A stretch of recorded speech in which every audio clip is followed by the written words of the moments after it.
The rain hit my windshield so hard the streetlights blurred into smeared streaks of yellow. I sat in my rental car with the engine idling at the end of a long driveway in Warwick, Rhode Island.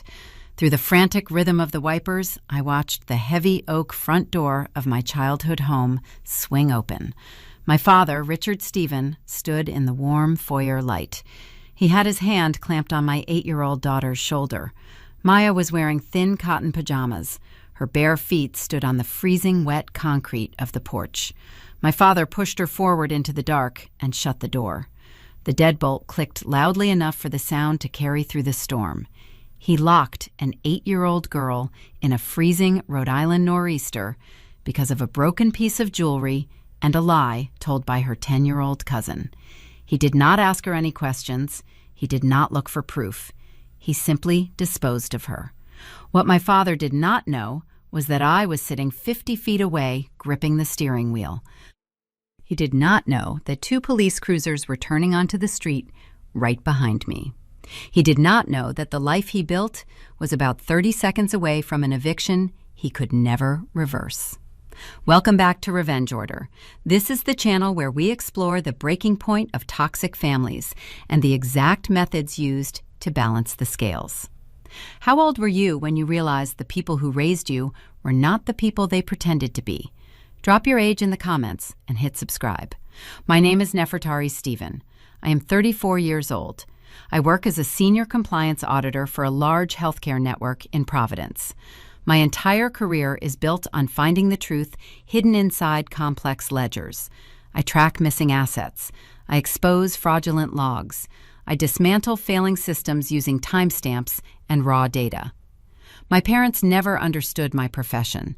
They owned a boutique retail business that relied on charm and local reputation. To the outside world, they were generous pillars of the community.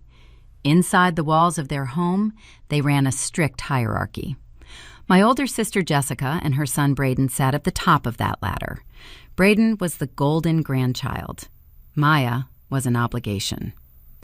In November, my firm sent me to Chicago for a mandatory 3-week merger audit. As a single mother, I needed a reliable caregiver. My parents volunteered before I could even finish asking the question. They lived in a large house in a safe neighborhood. Jessica lived just 2 streets over. It looked like a flawless support system.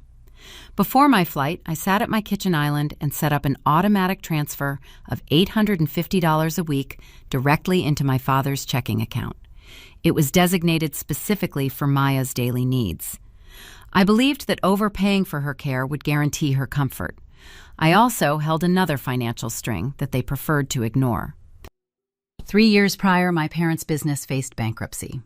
To save them, I co-signed a $400,000 commercial restructuring loan.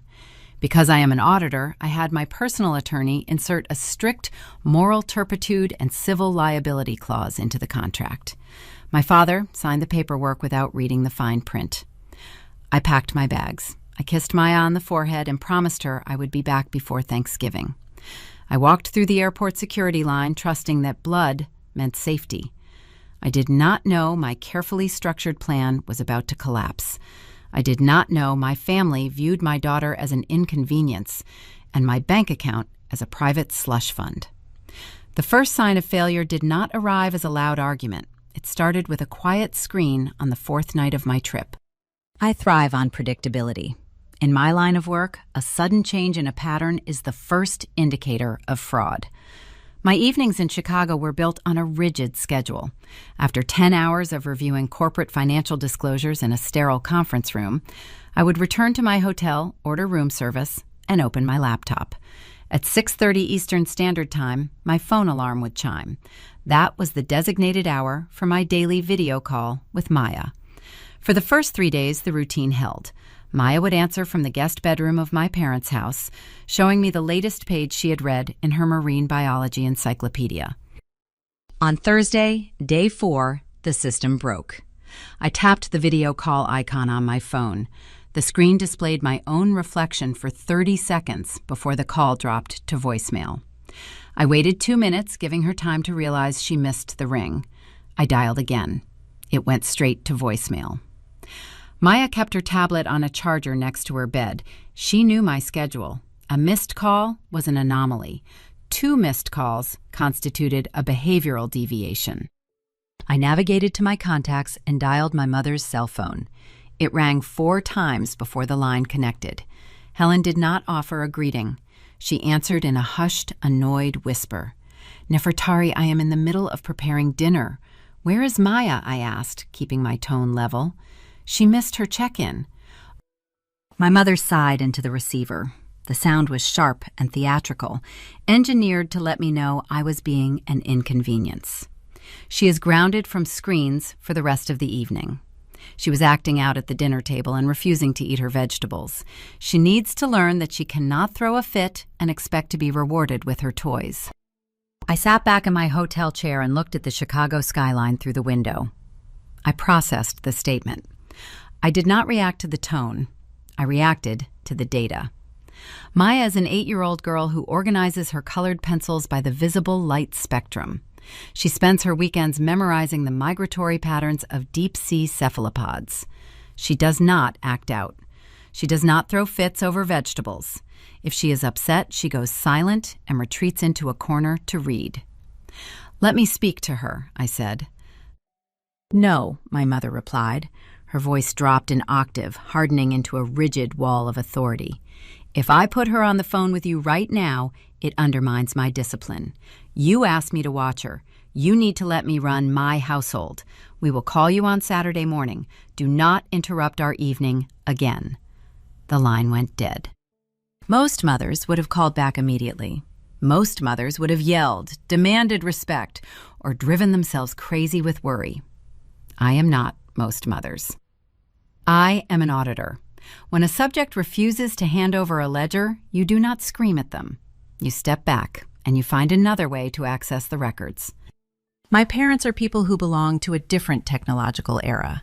They view the internet as a tool for email and social media posturing. 2 years ago, a house down their street was burglarized. Helen called me in a panic, demanding a security solution. I hired a private contractor to install a high-end smart home network in their Warwick residence. The setup included 4 exterior cameras and 3 interior cameras, covering the living room, the hallway, and the basement. I paid for the hardware. I paid for the annual cloud subscription. Because I set up the account, I retained the master administrative credentials. My parents believed the cameras were tied directly to the physical keypad in the kitchen.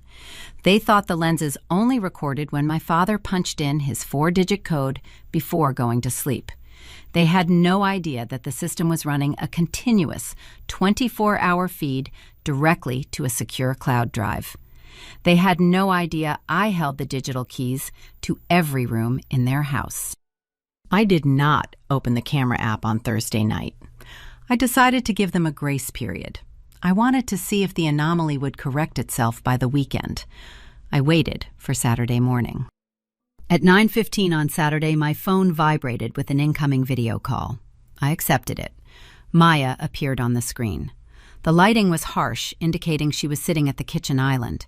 I studied her face before I even said hello. The dark circles under her eyes were prominent. Her skin looked pale.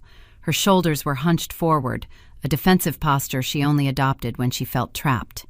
"Hi, Mommy," she whispered. Her voice lacked its usual cadence. "Hi, baby," I replied, smiling through the screen. "How are you doing?" Before she could answer, a loud voice cut through the background.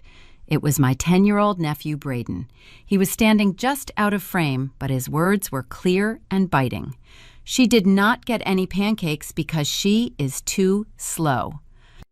I watched my daughter flinch. She pulled her arms tighter around her torso and looked down at her lap. Then I heard the second sound. It was a soft, breathy chuckle. My mother was standing at the stove, and she was laughing at the insult. "Braden, leave your cousin alone," Helen said, but there was no reprimand in her tone. It was the fond, dismissive voice a parent uses when a child does something mildly amusing. Maya did not look up at the camera. She stared at her hands. "Are you eating enough, Maya?" I asked. She nodded without lifting her head. "I am fine. Grandma says I need to be faster in the mornings." The call lasted 4 more minutes. It consisted of empty platitudes and forced smiles. Helen eventually stepped into the frame, placed a hand on Maya's shoulder, and told me they had a busy day of errands ahead. She terminated the connection. I sat in the silence of my hotel room. The air conditioning hummed through the vents. I placed my phone face down on the desk. I opened my laptop and created a new encrypted spreadsheet. I labeled the file Care Protocol 2025. I set up the columns: date, time, incident description, direct quote, witness. In the first row, I typed Thursday's date. I logged the missed call. I transcribed my mother's exact words regarding the alleged temper tantrum. In the second row, I logged the Saturday morning call. I documented Maya's physical appearance. I transcribed Braden's insult. I noted my mother's laughter. Families like mine operate on the assumption that closed doors protect their secrets. They rely on the victim staying quiet and the outside world turning a blind eye. They believe that if there are no bruises, there is no abuse. But emotional starvation leaves a paper trail if you know how to track the deficit. I closed the spreadsheet. I picked up my phone and opened the smart home application. The dashboard loaded, displaying 7 dormant camera feeds. My thumb hovered over the live view icon. My parents had shown me the curated version of their reality. They had shown me the phone calls they wanted me to see. I realized that if I wanted the truth, I could no longer rely on their reporting. I needed to bypass the management and go straight to the raw data. I pressed the screen, and the lenses inside my childhood home blinked awake. The digital silence was over. Now I just needed to see what was happening to my daughter when her grandparents thought nobody was watching. The transition from private mistreatment to documented institutional failure occurred exactly 3 days later. The calendar had flipped to the second week of my audit. Chicago was locked in a bitter freeze, and the weather reports indicated the same cold front was dragging its way across the eastern seaboard, pushing Rhode Island temperatures into the low 30s. I was sitting in a glass-walled boardroom on the 19th floor, surrounded by boxes of physical receipts, when my cell phone vibrated against the mahogany table. The caller identification displayed a Warwick area code, followed by the main extension for Maya's elementary school. A call from a school office before noon is never a social inquiry. I excused myself from the meeting, stepped out into the carpeted hallway, and answered the line. "Ms. Stephen," a woman asked. Her voice carried the tight, controlled pitch of a professional trying to manage a delicate situation. "This is Susan Miller, the head nurse at Warwick Elementary. Do you have a moment to speak regarding Maya?" "I am her mother," I replied. "Please tell me what is wrong." Nurse Miller cleared her throat. "Maya is sitting in my clinic right now. She came in from morning recess shivering uncontrollably. Her core temperature is slightly depressed, but she is not in medical danger. The issue, Ms. Stephen, is that she was outside for 25 minutes in a 38-degree wind chill, wearing nothing but a thin nylon spring windbreaker." I stopped walking. The hallway around me seemed to stretch and narrow. I leaned my shoulder against the frosted glass of the boardroom window and focused my eyes on a fixed point on the floor. "A windbreaker?" I asked, ensuring I heard the word correctly. "Yes," the nurse confirmed. "I asked Maya why she did not wear her winter coat today. She told me she could not find it this morning before school. She said she looked in the hall closet, but it was missing. When she told her grandmother that she was cold and needed help finding it, her grandmother instructed her to stop complaining, put on the windbreaker, and get in the car so they would not be late." The silence on the line stretched for 4 seconds. In those 4 seconds, a very specific memory played in my mind. Before I boarded my flight to Chicago, I had taken Maya to a sporting goods store at the Providence Place Mall. We spent an hour browsing the racks. I wanted her to have a coat that would withstand the brutal coastal winters. I purchased a high-performance navy blue North Face parka, retail price $120. Maya loved it. She picked out a bright pink braided zipper pull and attached it to the front herself. When we arrived at my parents' house that final evening, I personally placed that heavy coat on the brass hook located on the far left side of their mudroom wall. It was not a garment that could be easily misplaced. It was a tangible, heavy piece of my protection, designed to keep my daughter safe when I could not be there to wrap my arms around her. And my mother had sent her out into the frost without it. "Is Maya beside you right now?" I asked. "She is on the clinic cot wrapped in a thermal blanket," Nurse Miller said. "Would you like to speak with her?" "No," I said quickly. The refusal was not born of coldness, but of calculation. If I speak to her, she will try to downplay the situation because she has been trained to minimize her own needs in that house. "I need you to do exactly as I ask, Susan. Please keep her in the clinic through her lunch period. Do not send her back to class until she is fully warmed." Of course, the nurse agreed. I was planning to call her grandmother to bring the proper outerwear, but given the circumstances, I felt I should contact you first. "You made the correct decision," I said. "Do not contact Helen Stephen. I am handling the outerwear. I need you to do one more thing for me. I need you to generate a formal clinical intake note for today's visit. Document her physical condition upon arrival, her exact quote regarding her missing coat, and her grandmother's instructions. I need you to email that official record to my personal address before the end of the school day." The nurse hesitated. Creating a formal incident log crosses the line from standard care into administrative documentation. As a mandated reporter, she understood the weight of that request. "I can do that, Ms. Stephen," she said quietly. "The email will be sent by 3 o'clock. I ended the call and walked back into the boardroom. I did not sit down. I opened my laptop, navigated to a premium outdoor retailer website, and ordered a heavy winter coat, selecting a rapid courier service for immediate local delivery directly to the elementary school front office. The transaction cost an additional $45 in rush fees. I paid it without blinking. I closed the browser and returned to my audit. Many people would assume the next logical step would be to call my mother. They would expect me to dial Helen's number, demand an explanation, scream through the phone, and force a confrontation. That is the instinct of a person who wants an apology. I did not want an apology. Apologies are cheap verbal currency used by abusers to wipe a ledger clean without changing their behavior. My mother had crossed a definitive line. She had moved from verbal dismissal to physical neglect. By forcing an 8-year-old child into freezing temperatures, she had escalated her bias into a measurable hazard.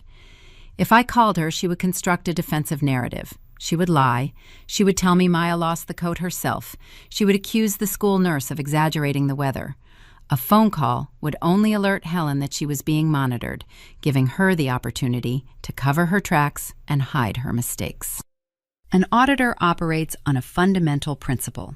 You never interrupt a hostile subject while they are freely generating unforced errors. You let them operate under the illusion of total secrecy, because that is when their true methodology is exposed. I opened the encrypted spreadsheet labeled Care Protocol 2025. I created a new row. I entered the date and the exact time of Susan Miller's call. I logged the 38-degree temperature. I logged Maya's physical state upon entering the clinic. I pasted the courier receipt for the replacement jacket into the adjacent cell. When the nurse's official email arrived at 2:45 p.m., I downloaded the PDF and attached it directly to the file. The documentary foundation was solidifying. I now held an independent third-party institutional record verifying that my designated caregiver had failed to provide basic shelter against the elements. But a glaring variable remained unbalanced on my ledger. A $120 North Face parka does not simply vanish from a brass hook in a secure mudroom. It is a bulky, substantial item. Someone in that house had moved it. Someone had actively removed my daughter's protection, leaving her vulnerable to the cold. I needed to trace the missing asset. I needed to understand the exact mechanism of the theft to determine if this was an act of careless negligence or a calculated deprivation. I finished my workday in Chicago, packed my briefcase, and headed back to the hotel. The cold wind off Lake Michigan battered the cab windows, but my mind was entirely focused on a house in Rhode Island. I knew the coat was gone. Now, I just needed to find out who was wearing it. The mystery of the missing parka did not require a complex investigation. Arrogance always leaves a digital footprint. People who believe they are untouchable rarely bother to cover their tracks because they assume no one possesses the authority to hold them accountable. I arrived at my Chicago hotel room just after 6 p.m. I bypassed the room service menu and sat directly at the small desk near the window. I opened my laptop. I did not log into the smart home camera feed. Helen and Richard belonged to a generation that preferred to keep their cruelty private behind closed doors. But my sister Jessica belonged to a demographic that documented every breath for public consumption. Jessica lived her life as a performance. Her social media profiles were carefully curated galleries designed to project the image of a flawless, affluent suburban mother. I navigated to Facebook and searched for Jessica Stevens' page. Her profile was public. I did not need to be her friend to view her timeline. The top post on her feed had been uploaded just 45 minutes earlier. It was a carousel of 5 images, accompanied by a caption flooded with hockey stick and freezing face emojis. The text read, "Another brutal afternoon at the rink, but my little champion never quits. So proud of my future NHL star." I clicked on the first image. It was a wide shot of the local Warwick ice rink. Braden was on the ice in his full padding, leaning heavily on his stick. The second image was a blurry action shot of a puck hitting the boards. I clicked the right arrow, bringing up the third photo. I stopped breathing. The hotel room faded away. My vision narrowed to the glowing pixels of the screen. The third photograph was a candid shot taken in the chilly concrete bleachers off the ice. Braden was standing on the metal seating, holding a steaming cup of hot chocolate. He was wearing a heavy winter jacket over his practice jersey. It was a navy blue North Face parka. The jacket was far too small across his broad 10-year-old shoulders. The fabric pulled tight across his chest, straining the seams. To compensate for the poor fit, the sleeves had been rolled up twice, exposing the bright teal inner lining. But the most damning piece of evidence dangled directly from the center zipper. Attached to the metal slider was a thick, braided lanyard woven from neon pink and silver paracord. It was the exact custom zipper pull Maya had chosen from a bin near the cash register at the Providence Place Mall. I stared at the image until my eyes burned. The narrative crystallized with horrifying clarity. Braden had an early morning hockey practice before school. He had likely forgotten his own jacket in his mother's car or left it piled on his bedroom floor. When Jessica realized her son would be cold inside the ice rink, she did not drive back to her own house to retrieve his belongings. She called my mother. And Helen, to ensure the golden grandchild suffered zero discomfort, simply walked into the mudroom, pulled her granddaughter's $120 coat off the brass hook, and handed it over. When Maya needed that coat an hour later to walk to the bus stop, Helen told her to stop complaining and sent her into a 38-degree wind chill wearing a nylon shell. My mother had literally stripped the warmth from my daughters back to insulate a boy who already had everything. The psychological implications of that choice were staggering. It was not an accident. It was a deliberate reallocation of resources. In the ecosystem of that family, Maya was not a person with inherent rights. She was a supply depot. Her comfort, her property, and her physical well-being were considered communal assets, available to be harvested the moment Braden experienced a minor inconvenience. If you are a mother, you know the physical reaction that occurs when your child is threatened. It is a biological surge of adrenaline, a hot, bright spike of fury that demands immediate, violent action. Every instinct in my body screamed at me to pick up my phone, call Jessica, and burn her curated suburban life to the ground. I wanted to type a public comment under that photograph, exposing her theft to every single one of her 240 friends. I wanted to hear her stutter and panic. I took a slow, measured breath. I forced the hot anger down, replacing it with the cold, sterile logic of my profession. If I commented on that post, Jessica would delete it within 30 seconds. She would claim Braden borrowed the coat by accident. Helen would back her up. They would close ranks, spin the narrative, and lock me out of the information flow. I would win a brief, satisfying argument, but I would destroy the evidence. An auditor does not seek a quick argument. An auditor seeks a total, systemic dismantling. I moved my cursor to the corner of the screen.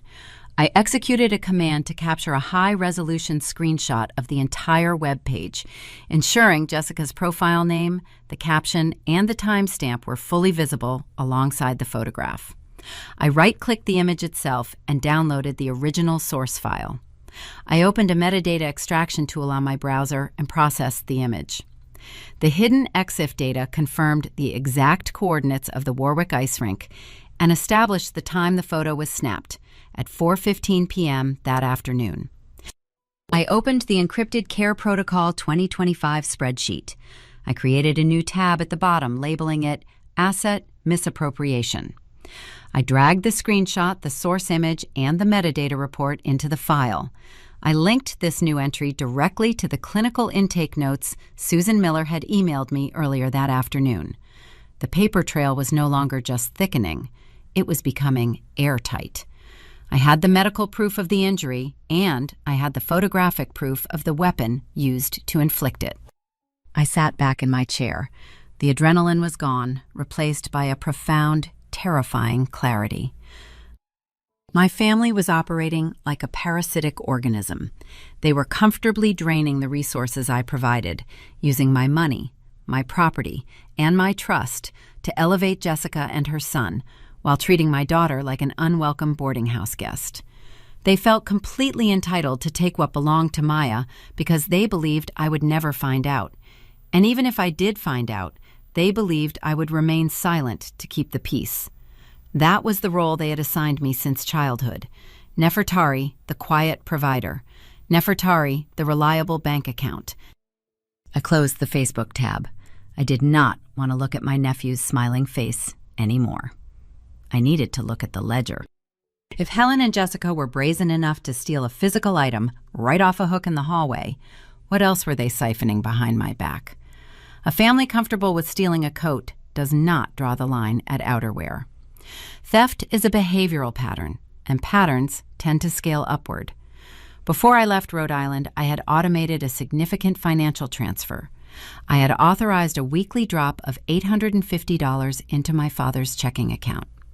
I had calculated that amount to cover premium groceries, weekend activities, and any incidental costs Maya might incur. I had trusted Richard Stephen to act as a fiduciary for his granddaughter.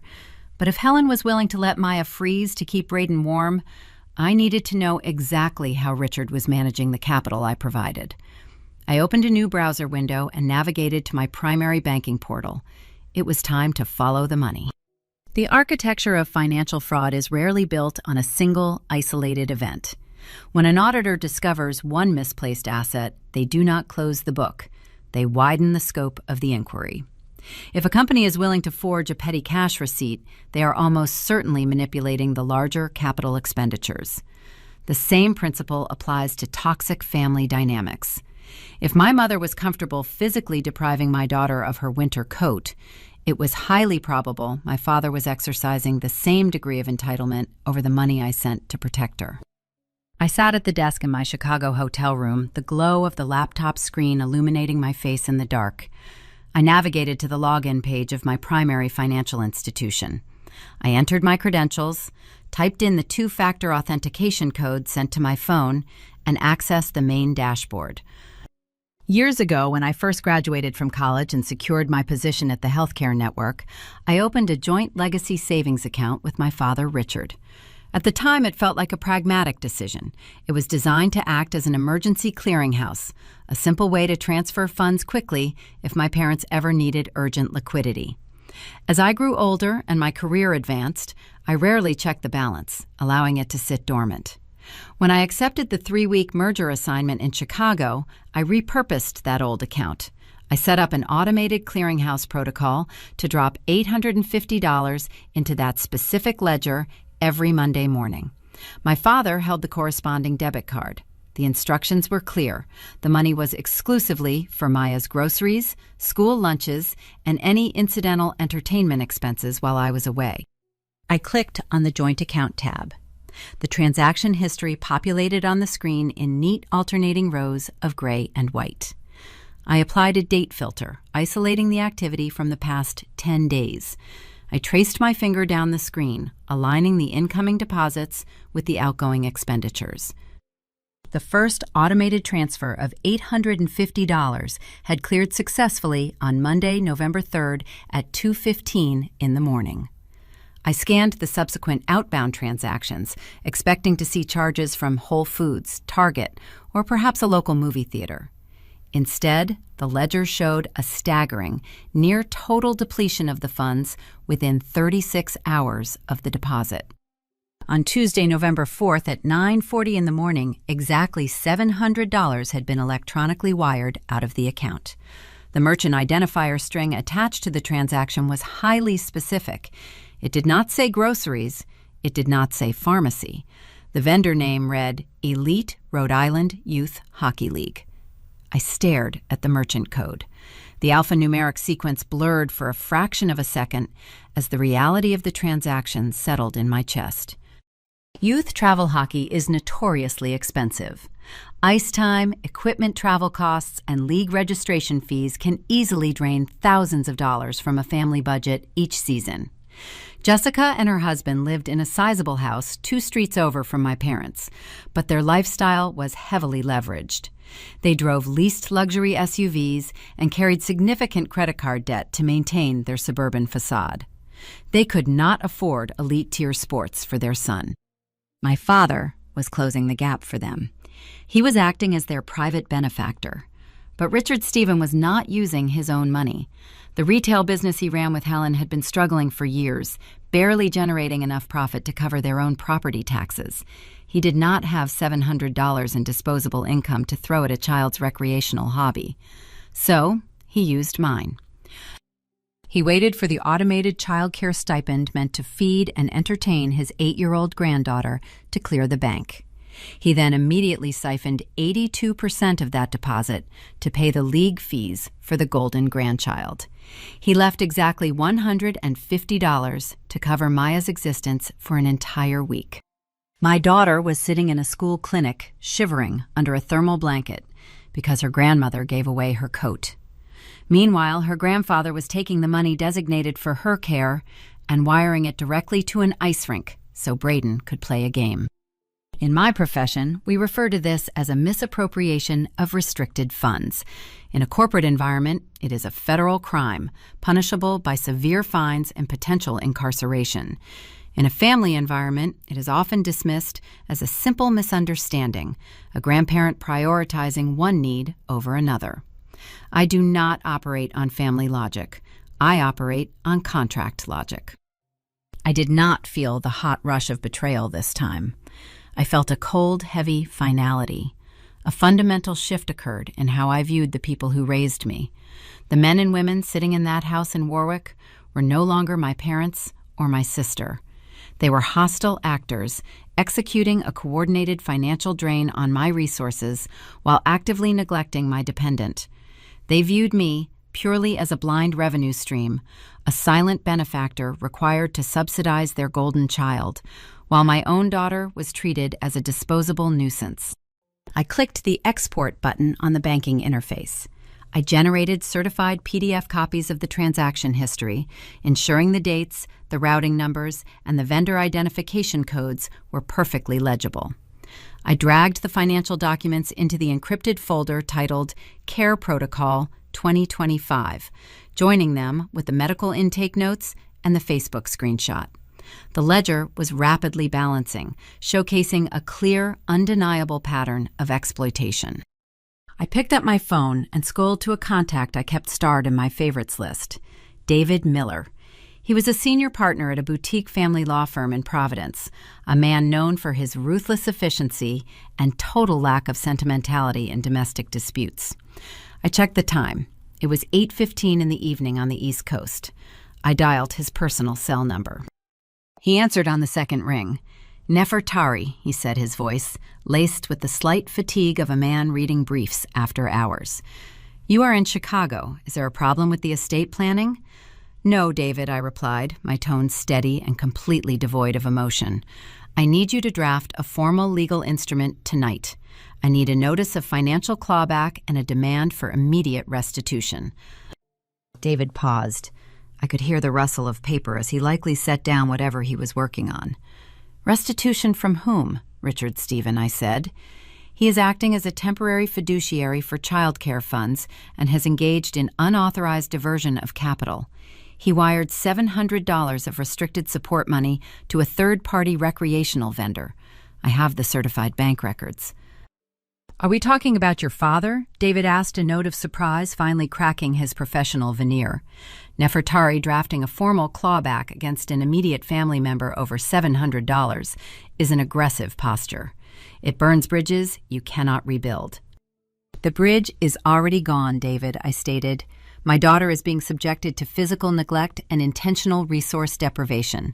The $700 is simply the documented leverage I need to establish a pattern of exploitation in front of a judge.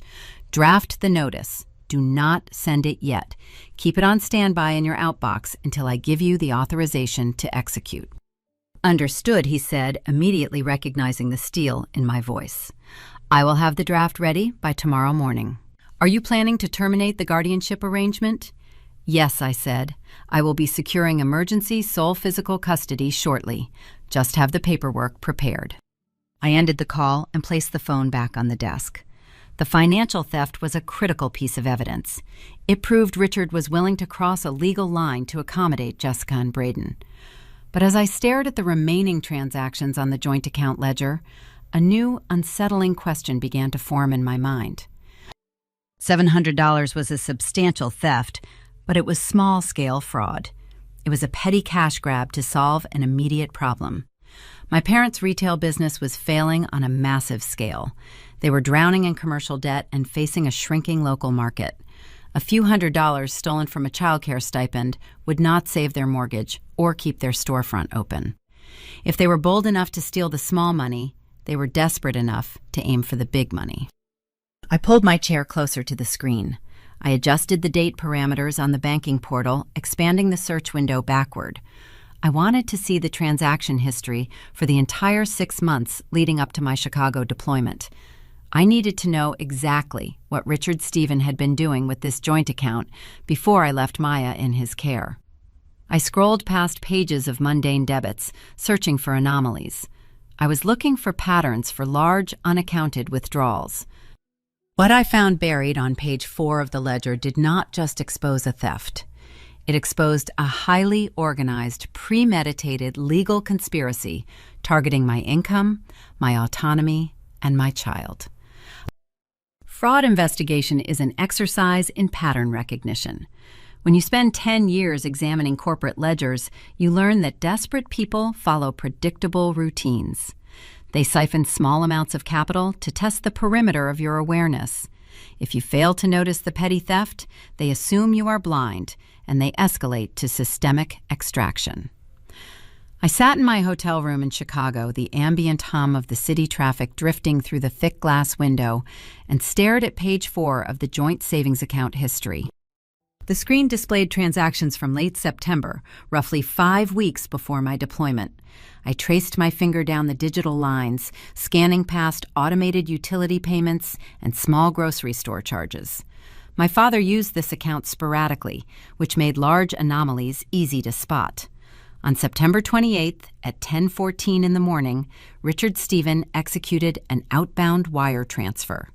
The amount was exactly $3,500. I paused. $3,500 is not a grocery bill. It is not a utility payment. It is a retainer. I looked at the merchant identifier code attached to the wire. The alphanumeric string was long, but the payee name was spelled out in plain text. Vanguard Family Law Associates. I leaned forward, the leather of the desk chair creaking under my sudden shift in weight. My breath caught in my throat, an involuntary physical reaction to a staggering revelation. Vanguard Family Law is not a general practice firm. They do not handle retail business bankruptcies or commercial loan restructuring. They are a highly aggressive boutique litigation firm based in Providence, specializing exclusively in high-conflict domestic relations, custody disputes, and involuntary guardianship petitions. Why would my parents, running a failing suburban retail store, wire $3,500 to a high-end child custody litigator just 5 weeks before I was scheduled to leave the state? I opened a new tab on my browser. I did not need to guess their motive. I needed to prove it. I logged into my secure cloud storage where I kept backup copies of my parents' commercial tax filings. Because I had co-signed their massive commercial restructuring loan 3 years ago, I required them to grant me read-only access to their quarterly profit and loss statements. I had not looked at the commercial ledger in 6 months, trusting they were managing the debt. I pulled up their third quarter financials. The numbers were catastrophic. Their retail store was bleeding capital. Foot traffic was down, overhead costs were rising, and their profit margins had entirely collapsed. According to the projections in the spreadsheet, they were approximately 60 days away from missing the primary balloon payment on the commercial loan. If they missed that payment, the bank would seize their assets and foreclose on their home. They were financially drowning. And drowning people will grab onto anything that floats. The pieces of the puzzle slammed together, forming a terrifying, coherent picture. The stakes were no longer about a missing coat or a stolen childcare stipend. This was not a case of lazy grandparents prioritizing a golden grandchild. This was a premeditated, highly calculated, legal kidnapping plot. Helen and Richard Stephen were planning to file an emergency petition for temporary guardianship of Maya. The strategy was brutally simple and deeply cynical. I am a senior compliance auditor for a major healthcare network. My salary is substantial. If they could successfully argue in a Rhode Island family court that I was an unfit, absent mother who abandoned her child to travel for corporate audits, a judge might grant them temporary physical custody. The moment they secured legal guardianship, they could petition the court to garnish my wages for child support. Given my income bracket, that mandatory monthly support order would be enormous, easily enough to cover their failing business expenses and save their house from foreclosure. They did not want to raise my daughter. They wanted to monetize her. To execute this plot, Vanguard Family Law would have instructed them to establish a documented pattern of my negligence and Maya's instability. They needed to prove that Maya was suffering under my care and that their home was the only stabilizing factor in her life. Suddenly, the bizarre events of the past week made horrifying sense. When Helen told me Maya was grounded for acting out over vegetables, she was not just being strict. She was establishing a narrative of behavioral problems. When she sent Maya to school in a freezing windbreaker, forcing the nurse to intervene, she was not just being cruel. She was attempting to generate a state-mandated medical report showing that Maya arrived at school improperly dressed, hoping the school would blame the absent mother. My mother was actively trying to manufacture a paper trail of neglect to hand to her lawyer. They were using the 3 weeks I was trapped in Chicago to stage a domestic crisis. They were building a fake legal case against me while smiling into the camera on our weekend video calls. I felt a cold, absolute rage settle into the marrow of my bones. It was a terrifying sensation, a complete shedding of any remaining familial loyalty. The woman who raised me was currently constructing a trap designed to steal my child and legally extort my career. She was leveraging my daughter's physical safety to save a failing retail store. I opened the Care Protocol 2025 spreadsheet. I added a new master tab titled Vanguard Guardianship Conspiracy. I exported the $3,500 wire transfer receipt and dropped it into the file. I pulled the devastating third quarter profit and loss statements from their business ledger and placed them next to the wire receipt, demonstrating the clear financial motive. I closed the browser windows. I stood up from the desk and walked to the hotel window, looking out over the grid of the Chicago streets below. If they were actively building a fabricated legal case, they were operating on a strict timeline. They needed explosive, undeniable proof that Maya was out of control and that my absence was the direct cause. A missing coat and a missed dinner would not be enough to sway a family court judge to strip a mother of custody.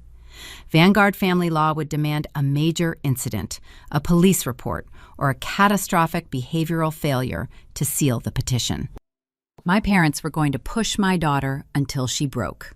They needed a crisis, and if Maya did not provide one naturally, they were going to manufacture it. I checked the time. It was Thursday evening, exactly 1 week before I was scheduled to return to Rhode Island. 7 days is an eternity when hostile actors are orchestrating a frame job against an 8-year-old target. I could not wait for the audit in Chicago to end. I could not rely on the school nurse to catch the next incident.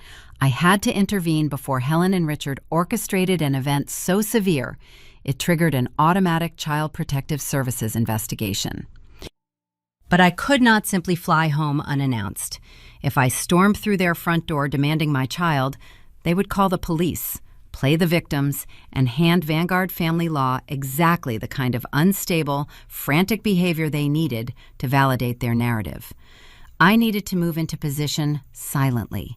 I needed to catch them in the act of manufacturing the crisis, ensuring their malice was recorded, on my terms, not theirs. To achieve this, I needed them to feel completely secure in their timeline. I needed them to believe they had absolute, unsupervised control over Maya for an extended period. I needed to feed their arrogance so they would act recklessly. I walked back to the desk and picked up my phone. It was time to give my mother exactly what she wanted. I needed to provide her with a diversionary bait, a reason to stop looking over her shoulder. I opened my text messages and began typing a message that would blind them to my actual movements. To trap a hostile entity, you must grant them the illusion of control. When a financial investigator suspects corporate embezzlement, they do not immediately freeze the accounts. They authorize a small routine transfer and watch where the money flows. You lower the security protocols. You look away. You give the thief the confidence to make a careless mistake. I needed Helen and Richard to believe they had an uninterrupted window of time to execute their legal kidnapping plot. I needed them to think the board was entirely clear. I picked up my cell phone. I opened the message thread with my mother. The last communication was a mundane exchange about the weather 2 days prior. I held my thumbs over the digital keyboard and crafted a lie built on professional inconvenience. The Chicago merger audit is a disaster. Corporate found severe compliance issues. I am extended by 5 days. I will not be back until Monday. I pressed send. I placed the device face up on the glass desk and watched the screen. The response arrived 12 minutes later. The delay indicated she had likely called Richard or Jessica to share the update before formulating her reply. When the screen illuminated, her message read exactly as I anticipated. "Oh, sweetheart, that is terrible news. Do not worry about us. Take all the time you need. We love having Maya here. She is doing perfectly fine. Focus on your work." It was a masterpiece of fake sympathy. A casual observer would read those words and see a supportive grandmother stepping up to help her career-driven daughter. I read the subtext. The translation was clear. We have 5 more days to manufacture the crisis. The target is isolated. The mother is trapped in the Midwest. Proceed with the operation. I did not reply to her message. Acknowledging the sympathy would signal emotional engagement. I simply let the text sit in the void, establishing the boundary of my supposed absence. With the red herring deployed, I transitioned to surveillance mode. I sat in the hotel chair and waited. Arrogance breeds indulgence. If my parents believed my return was delayed and they were flush with the $700 they had siphoned from Maya's childcare stipend, they would inevitably celebrate their perceived upper hand. 63 minutes later, my theory proved correct. I was monitoring the social media channels when a notification badge appeared on Jessica's Instagram profile. She had uploaded a new video to her temporary story feed. I tapped the glowing circle around her profile picture, the screen filled with the dim ambient lighting of a high-end dining establishment. The location tag in the top corner of the video read, "The Mooring Seafood Kitchen and Bar." It is an exclusive, highly expensive restaurant located on the waterfront in Newport, Rhode Island. Driving from my parents' house in Warwick to Newport requires crossing 2 major bridges and navigating 45 minutes of coastal traffic. It is not a place you go for a quick, casual dinner. It is a destination reserved for significant expenditures. The video panned across a long mahogany table draped in white linen. The center of the table was crowded with silver platters of cracked crab legs, drawn butter, and whole steamed lobsters. Crystal wine glasses caught the reflection of the overhead chandeliers. I listened to the audio. Jessica was laughing behind the camera holding the phone. My father, Richard, was in the center of the frame wearing a pressed navy blazer, holding a glass of Cabernet. He looked relaxed, triumphant. My mother, Helen, sat next to him, wearing a silk blouse, smiling brightly as she reached for a piece of bread. Jessica's husband sat across from them, helping Braden crack a lobster claw. The caption, overlaid across the bottom of the screen in elegant white font, read, "Perfect Family Weekend." I paused the video. I utilized the tactile feedback of the screen, zooming in on the physical layout of the dining arrangement. I counted the individuals. 1, 2, 3, 4, 5. I counted the chairs visible at the table. 5. I examined the place settings, the water goblets, the discarded napkins. 5. My entire family was sitting in a luxury waterfront restaurant, consuming an exorbitant meal, likely funded by the money stolen from my childcare deposit. Maya was not in the picture. She was not sitting at the table. There was no empty chair waiting for her return from the restroom. She was simply erased from the event. The psychological warfare of auditing involves asking questions when you already possess the answers. You interrogate the subject not to gather new information, but to document their willingness to lie. I picked up my phone. I opened the message thread with Helen. I typed a single, short inquiry. "Just wrapping up my paperwork for the night. How is Maya doing?" I hit send. I stared at the frozen image of my family enjoying their lobster dinner on my laptop screen while I waited for the digital response on my phone. The restaurant was loud. The service was slow. It would take my mother a moment to feel the vibration in her purse, excuse herself from the celebration, and formulate a response that maintained the illusion of her domestic dedication. 7 minutes passed. The typing indicator bubbled at the bottom of the message thread. Helen was drafting her reply. The text materialized on my screen. "She is great. We are all just having a quiet movie night at home. She is in her pajamas, eating popcorn. Miss you." I read the words 3 times. The lie was not vague. It was highly specific. She constructed a fictional scenario designed to project warmth, safety, and supervision. She claimed they were all together. She claimed they were at home in Warwick. She explicitly stated Maya was participating in a shared family activity. I took a screenshot of her text message. I placed it side by side with the downloaded video of the Newport restaurant on my laptop screen. The dichotomy was chilling. On the left side of my screen, my mother was assuring me of a cozy domestic evening. On the right side of my screen, she was drinking wine 30 miles away, leaving my daughter entirely out of the equation. I saved both files into the Vanguard Guardianship Conspiracy folder. The documentation of their deception was now undeniable. If they attempted to present themselves as stable, reliable guardians in a family court, I held the digital proof that they would abandon the child they claimed to protect in order to indulge themselves and subsequently lie about her whereabouts to her biological mother. But a new sharp spike of dread pierced through my clinical detachment. Helen, Richard, Jessica, her husband, and Braden were all visible in Newport. The drive there took 45 minutes. A dinner of that caliber required at least 2 hours. The drive back would take another 45. They were planning to be away from the Warwick property for a minimum of 3.5 hours. If the entire family was sitting in a waterfront restaurant 30 miles away, enjoying the spoils of their financial theft, who was watching the 8-year-old girl they left behind? My parents did not employ a regular babysitter. They prided themselves on their self-sufficiency. If they had hired a professional caregiver, Helen would have simply told me Maya was with a sitter while they went to dinner. The elaborate lie about the movie night indicated they were hiding something far more severe than a simple date night. My hands grew cold.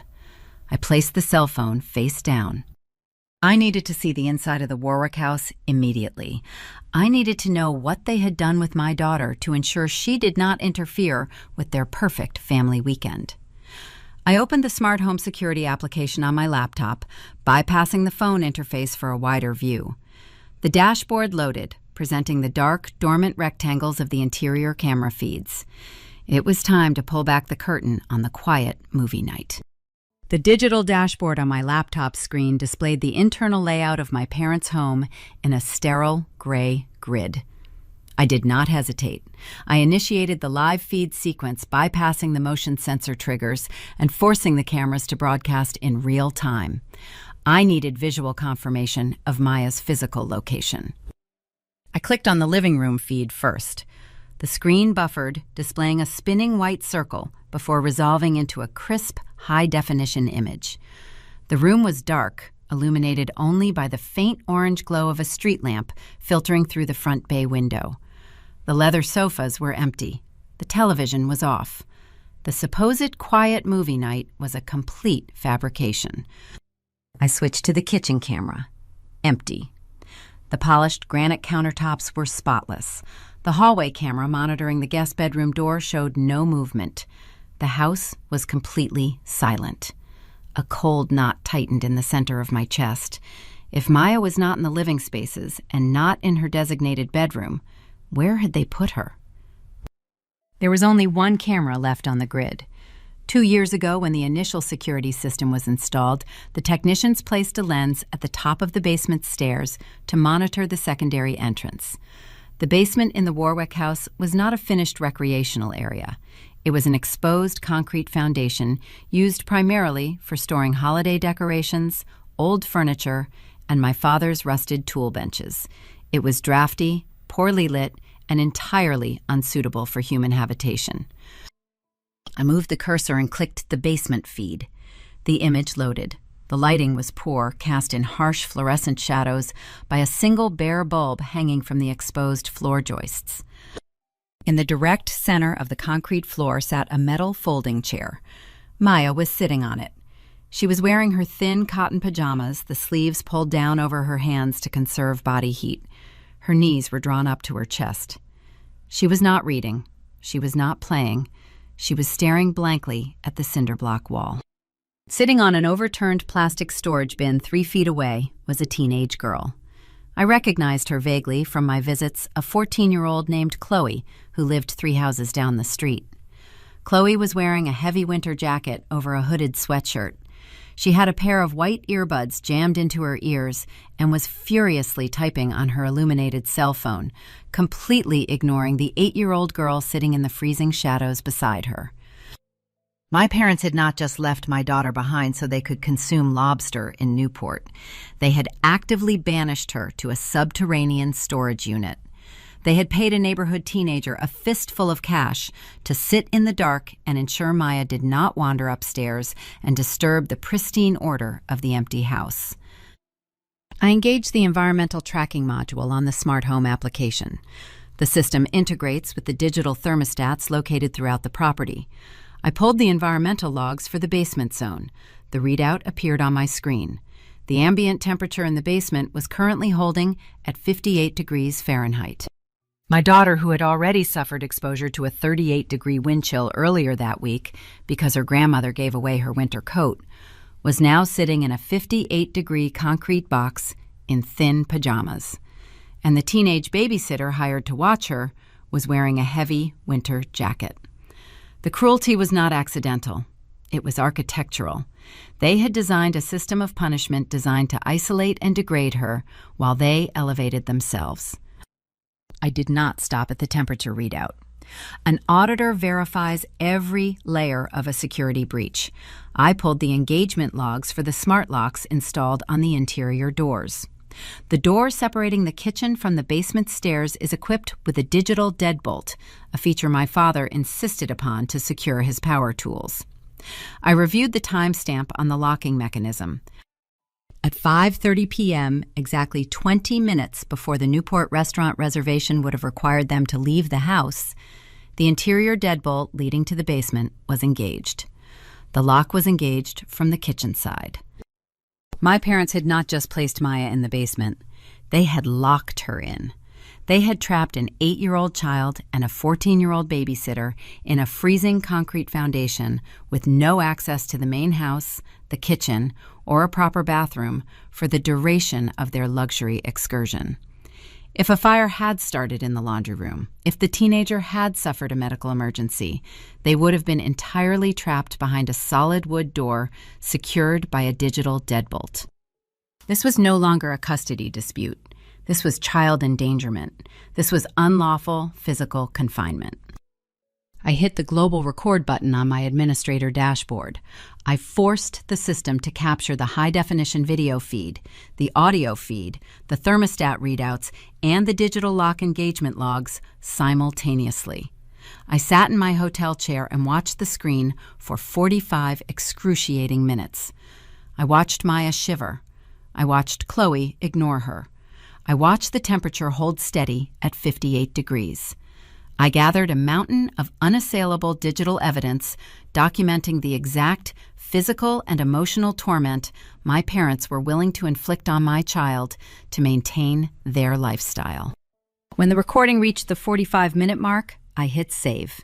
I exported the massive data file directly to my secure cloud server. I dragged the video, the temperature logs, and the lock data into the Vanguard Guardianship Conspiracy folder. I had the motive, I had the financial theft, I had the physical neglect, I had the fraudulent text messages, and now I had high-definition video proof of child endangerment and unlawful confinement. The audit was complete. It was time to execute the liquidation.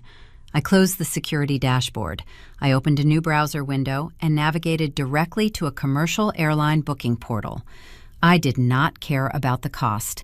I did not care about the corporate schedule. I bypassed the standard departure times and filtered the results for the absolute earliest flight out of Chicago O'Hare, bound for the East Coast. The screen displayed a single option, a red-eye flight departing at 1:15 in the morning, landing in Providence, Rhode Island, just before dawn. I typed in my credit card information and secured the ticket. I stood up from the desk and walked to the closet, pulling my suitcase from the top shelf. I began throwing my professional attire into the bag. I did not fold the blouses or the slacks. I moved with the mechanical, ruthless efficiency of a machine winding up for a strike. The carefully constructed facade my parents had built over 30 years was about to face a stress test it could not survive. They thought they were dealing with an absent mother who would eventually cave to a family court summons. They did not understand they had triggered a senior compliance auditor holding the digital keys to their entire existence. I zipped the suitcase shut. I checked my phone. It was 10:30 in the evening. I had 3 hours before my flight departed. But as I pulled my coat over my shoulders, my phone vibrated with an emergency weather alert. The notification flashed red across the lock screen. Severe weather warning. A late-season coastal nor'easter is rapidly developing off the Atlantic seaboard.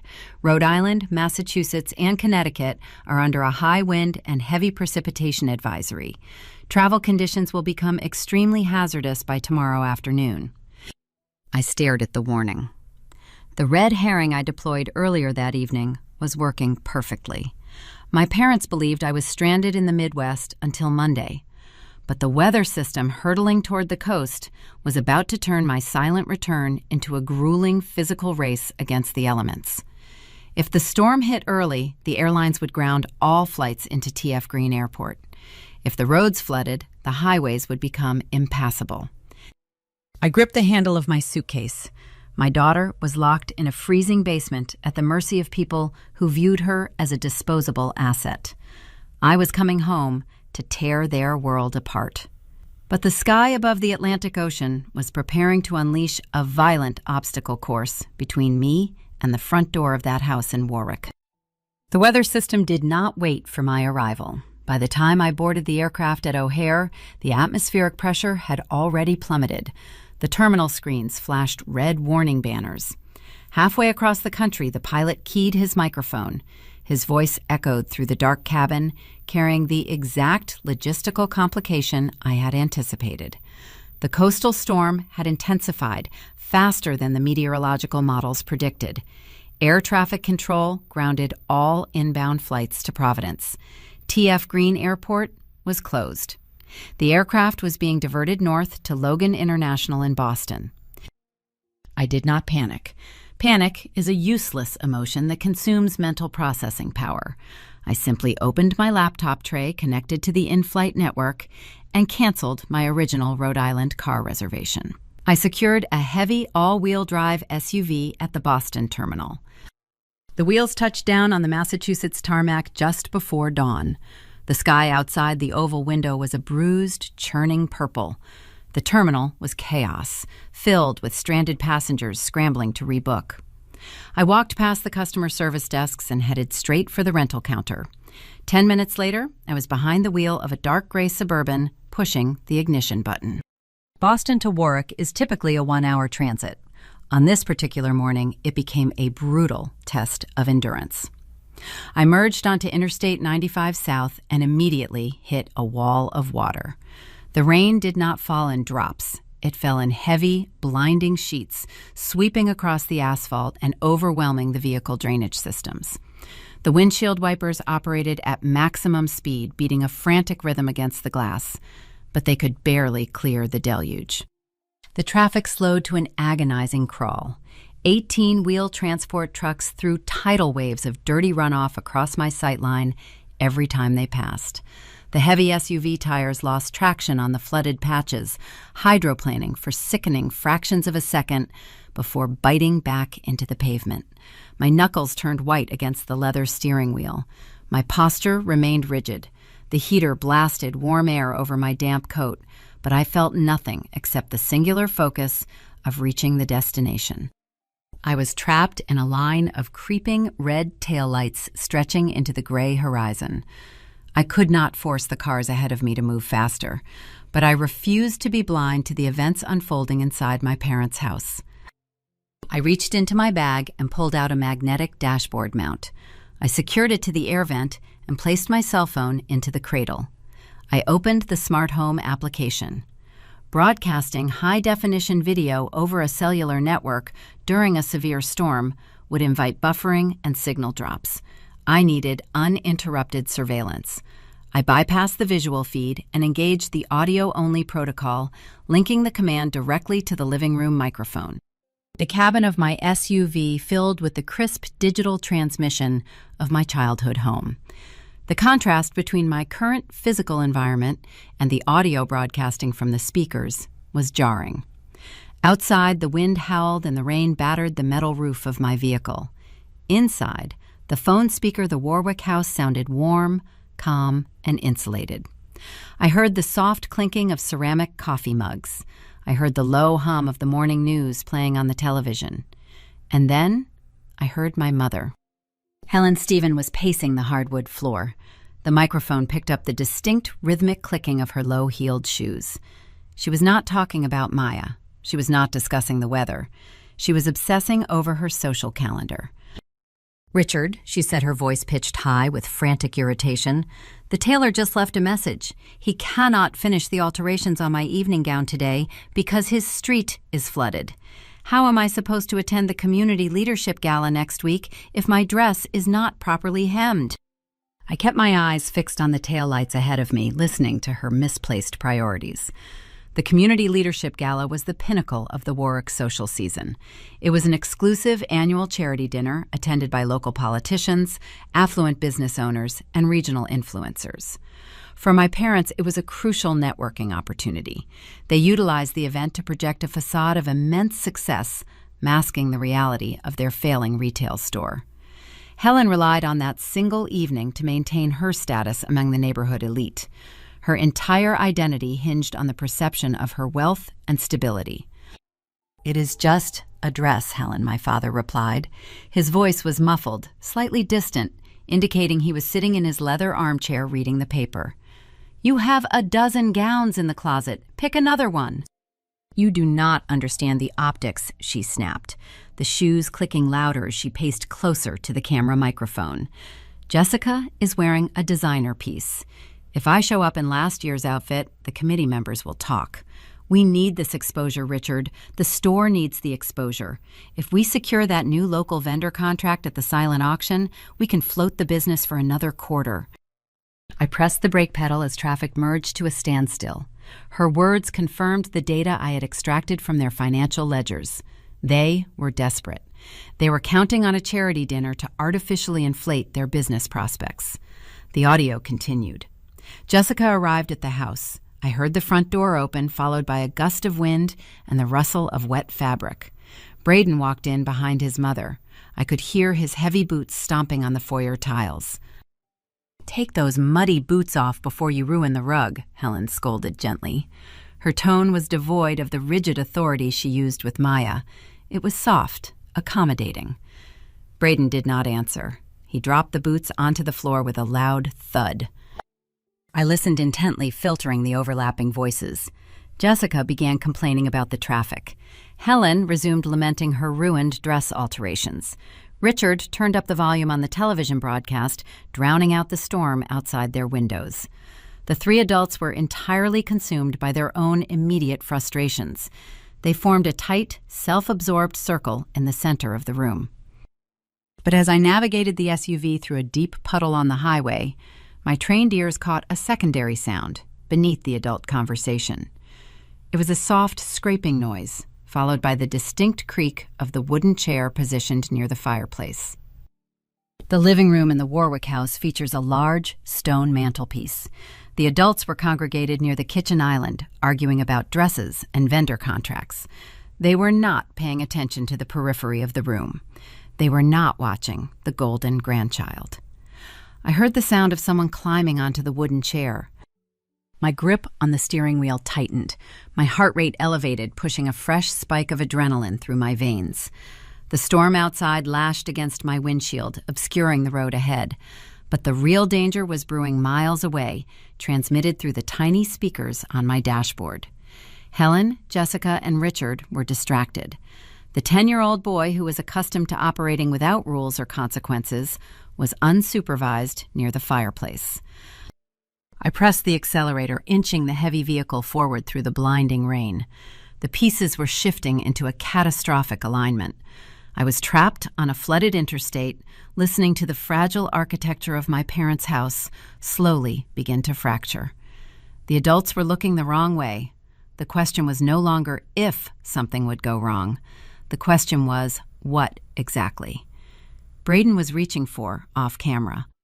The psychological tension of an audit rarely stems from a sudden explosion. It builds from the slow, methodical realization that a catastrophic error has occurred, and the subject remains completely oblivious. I was experiencing this exact phenomenon from the driver's seat of my SUV. I was trapped 30 miles away, navigating a flooded highway, listening to the live audio feed from my childhood home. The adults were arguing about a charity gala.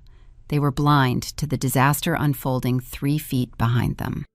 I tapped the screen on my dashboard mount, forcing the application to load the visual feed alongside the audio. The high-definition camera positioned above the living room television blinked online. The buffering circle vanished, replacing the gray screen with a clear view of the Warwick living room. The visual confirmed my auditory suspicions. Helen, Jessica, and Richard were standing near the kitchen island, their backs turned to the fireplace. They were locked in a heated discussion about the logistics of the upcoming community leadership dinner. Directly opposite them, positioned against the far wall, was the stone mantelpiece. Helen had placed a small, deep blue velvet box on the center edge of the polished granite. The lid of the box was propped open, displaying a heavy, vintage sapphire and diamond brooch. It was a family heirloom, appraised at over $12,000. Helen wore it exclusively to high society events, treating the jewelry as a tangible badge of her elevated status. She had placed it on the mantel that morning, intending to take it to the jeweler for a professional cleaning. She left it exposed, unattended, in a room with a 10-year-old boy who possessed zero concept of boundaries. I watched the screen as Braden separated himself from the adults. He wandered toward the fireplace.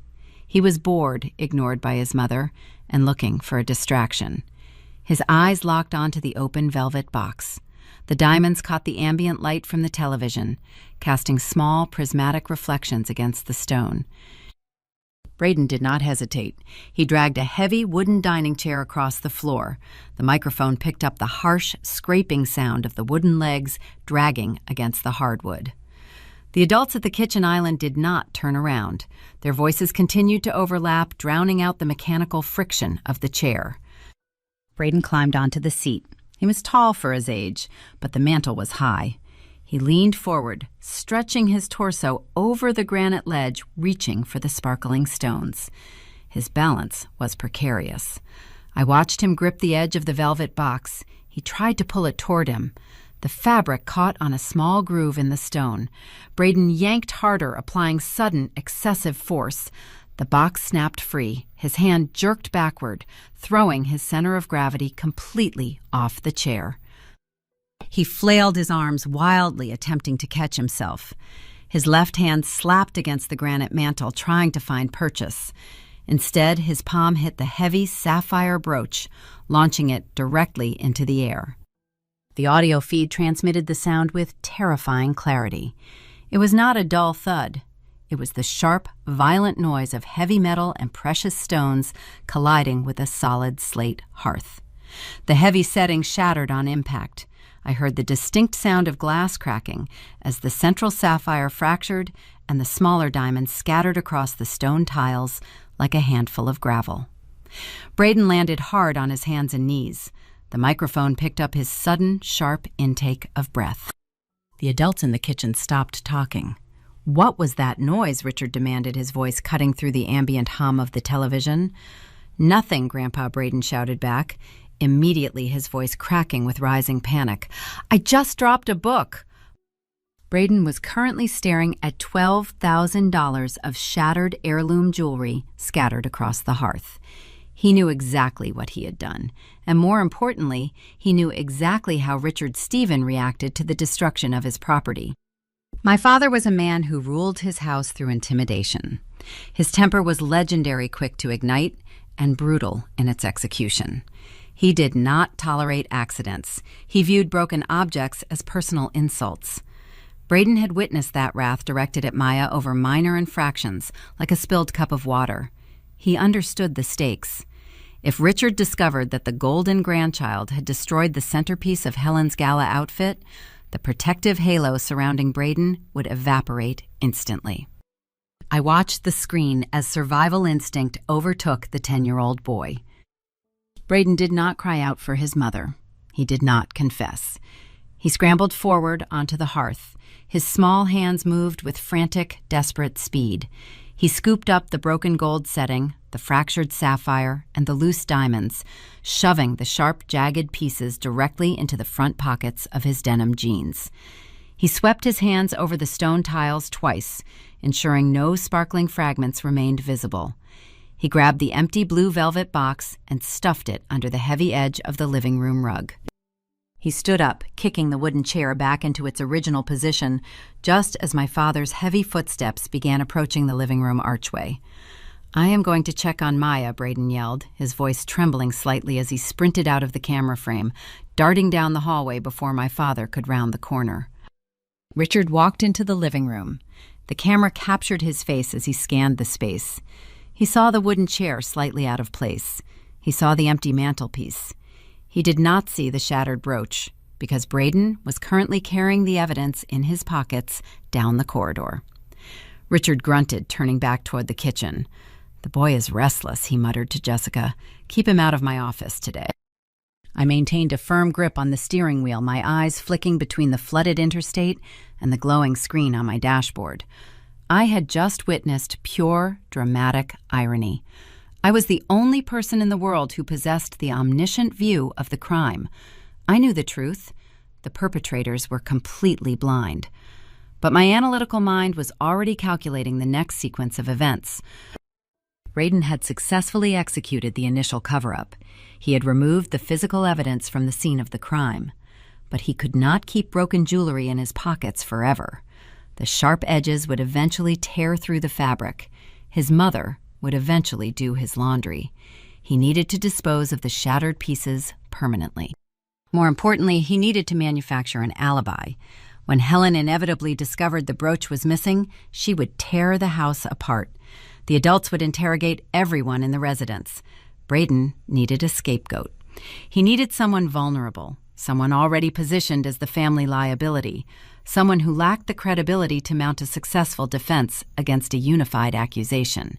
He needed Maya. I tapped the screen, switching the video feed from the living room to the hallway camera. The feed loaded, displaying the narrow corridor leading to the guest bedrooms. The camera angle provided a clear view of the door to the room where Maya was staying. Braden was standing in the hallway. His hands were jammed deep into his pockets, clutching the broken evidence. He was staring at Maya's closed bedroom door. The expression on his face was not childish panic. It was cold, calculated self-preservation. He was standing at a moral crossroads, and he was actively choosing to sacrifice his 8-year-old cousin to protect his own standing. He looked over his shoulder, ensuring the hallway was clear. He reached out and turned the brass knob on Maya's door, pushing it open and slipping inside. The trap was currently being set. The false narrative was being constructed out of sight of the adults. I was watching the architect of a frame job orchestrate his deception in real time. I pressed the accelerator pedal, pushing the SUV faster through the blinding rain, ignoring the hazard of the flooded asphalt. The physical distance between my vehicle and the Warwick house felt like an agonizing, impossible chasm. Braden had the broken pieces. He had the access. He had the perfect victim. The only remaining variable was how my parents would react when the evidence was discovered exactly where the golden child planted it. The camera feed from the hallway was silent, but the visuals provided a horrifying masterclass in premeditated deception. I watched the live transmission on my dashboard screen, my peripheral vision tracking the blurry taillights of the semi-truck creeping along the flooded interstate ahead of me. The GPS indicated I was exactly 14 minutes away from the Warwick property. 14 minutes is an eternity when a physical threat is actively accelerating toward your child. The guest bedroom where Maya was staying was located at the far end of the corridor. The door had been left slightly ajar. Through the narrow gap, the camera lens captured a partial view of the interior space. I could see the edge of the twin bed and the small wooden desk positioned under the window. Maya was sitting at the desk. Her back was facing the door. She was wearing her oversized headphones, hunched over a sketchbook, completely isolated in her own world, actively attempting to remain invisible to the hostile adults in the main house. Braden slipped through the doorway, moving with a practiced stealth that belied his 10 years. He did not speak to Maya. He did not acknowledge her presence. She did not hear him enter due to the heavy padding of her headphones. He moved directly to the foot of the bed. Maya's pink nylon backpack was resting against the bed frame. It was the same bag she used every day for school, an object she carried continuously. It represented her personal property, her only secure boundary within that house. Braden knelt on the carpet. He kept his eyes fixed on Maya's back, ensuring she was distracted.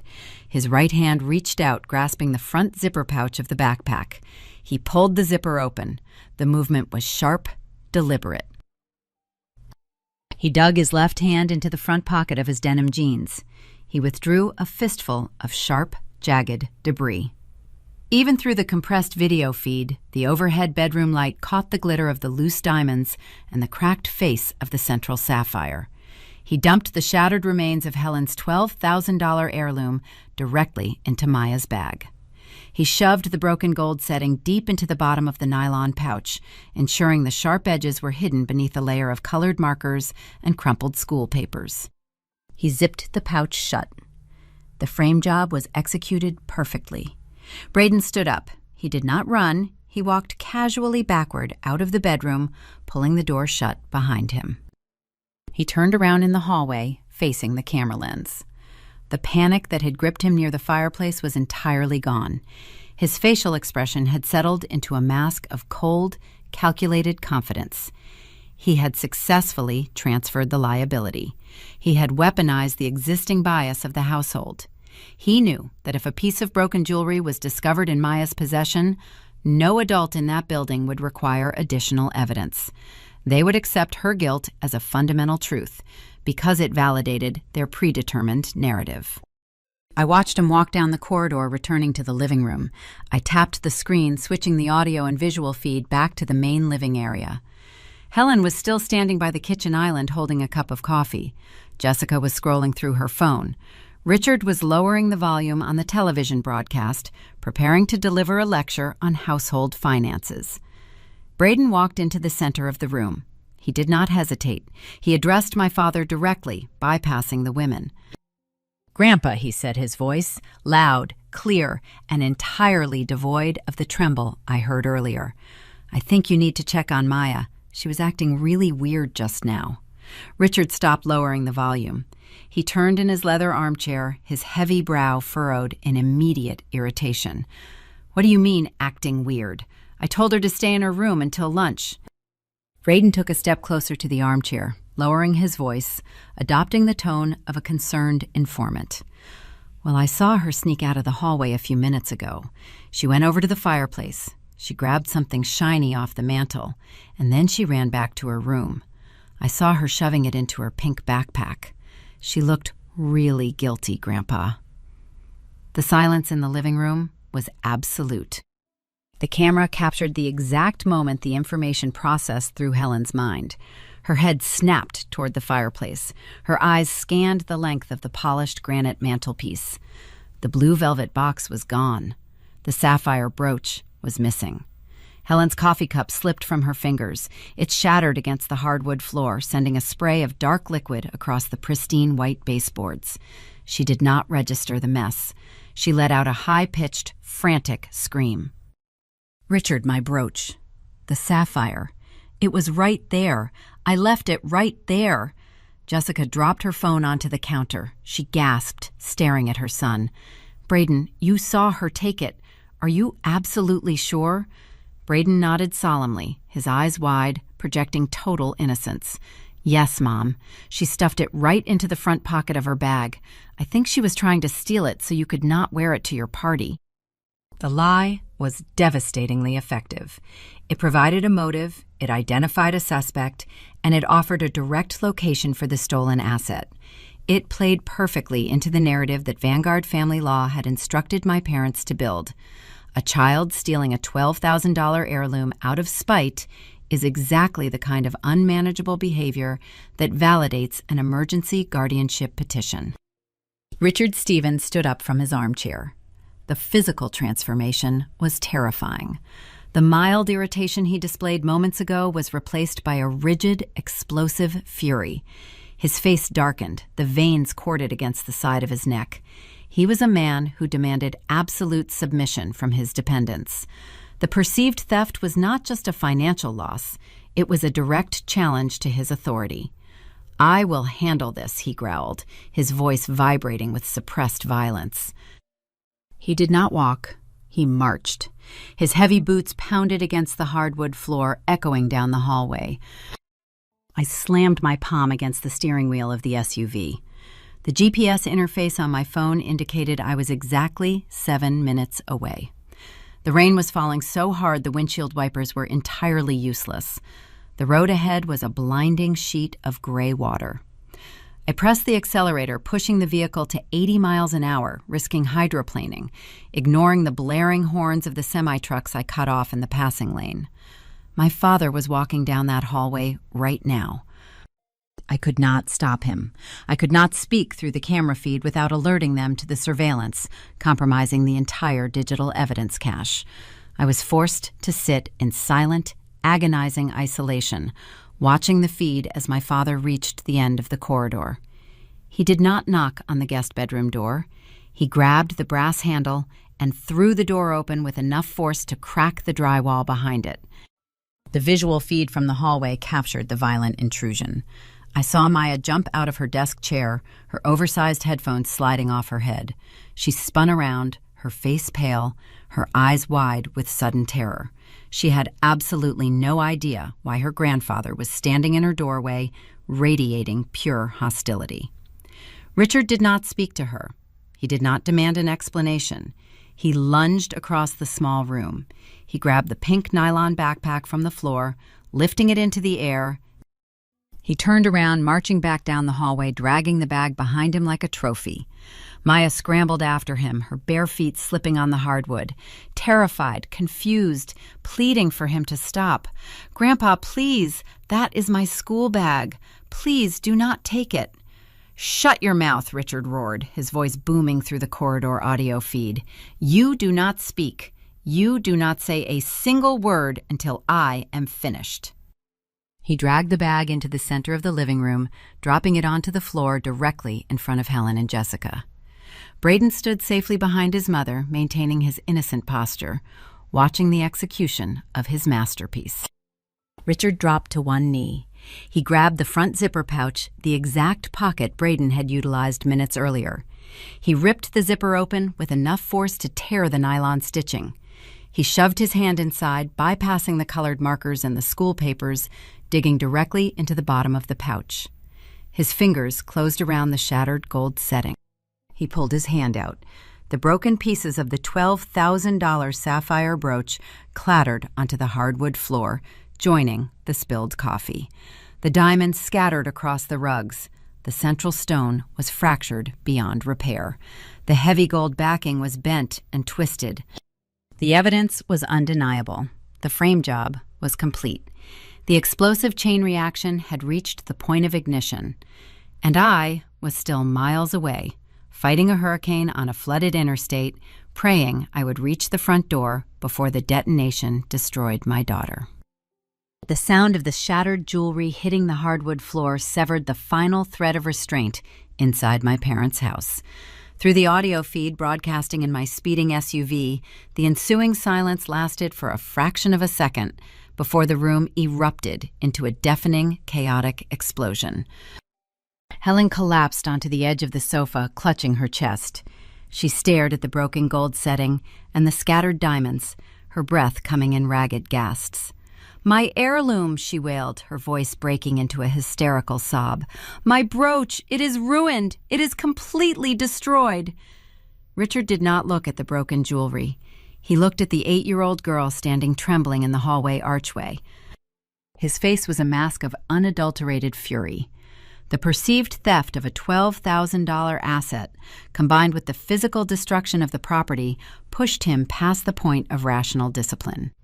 He operated under a rigid patriarchal code where his authority was absolute and any transgression required immediate, crushing retaliation. "You little thief," he roared. The volume of his voice peaked the microphone, sending a harsh burst of static through my car speakers. "You break your grandmother's things and you try to steal them?" Maya shrank backward, pressing her small spine against the drywall of the corridor. Her face was entirely drained of color. Her eyes darted from the broken stones on the floor to her grandfather towering over her. She raised her hands defensively, a biological reflex against an overwhelming predator.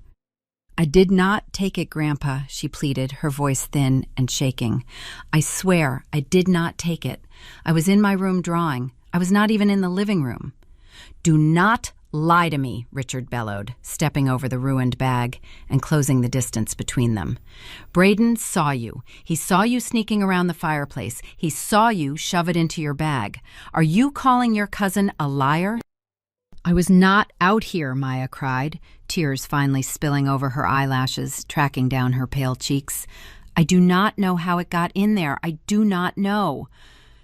Jessica uncrossed her arms and stepped forward from the kitchen island, inserting herself directly into the line of fire. She did not attempt to de-escalate the situation. She actively poured gasoline onto the inferno. "She is lying," Dad Jessica sneered, her voice dripping with cold, calculated contempt. "Just look at her. She is standing there, lying to your face, just like her mother always does. Nefertari always thinks she is untouchable. She taught her daughter the exact same entitlement.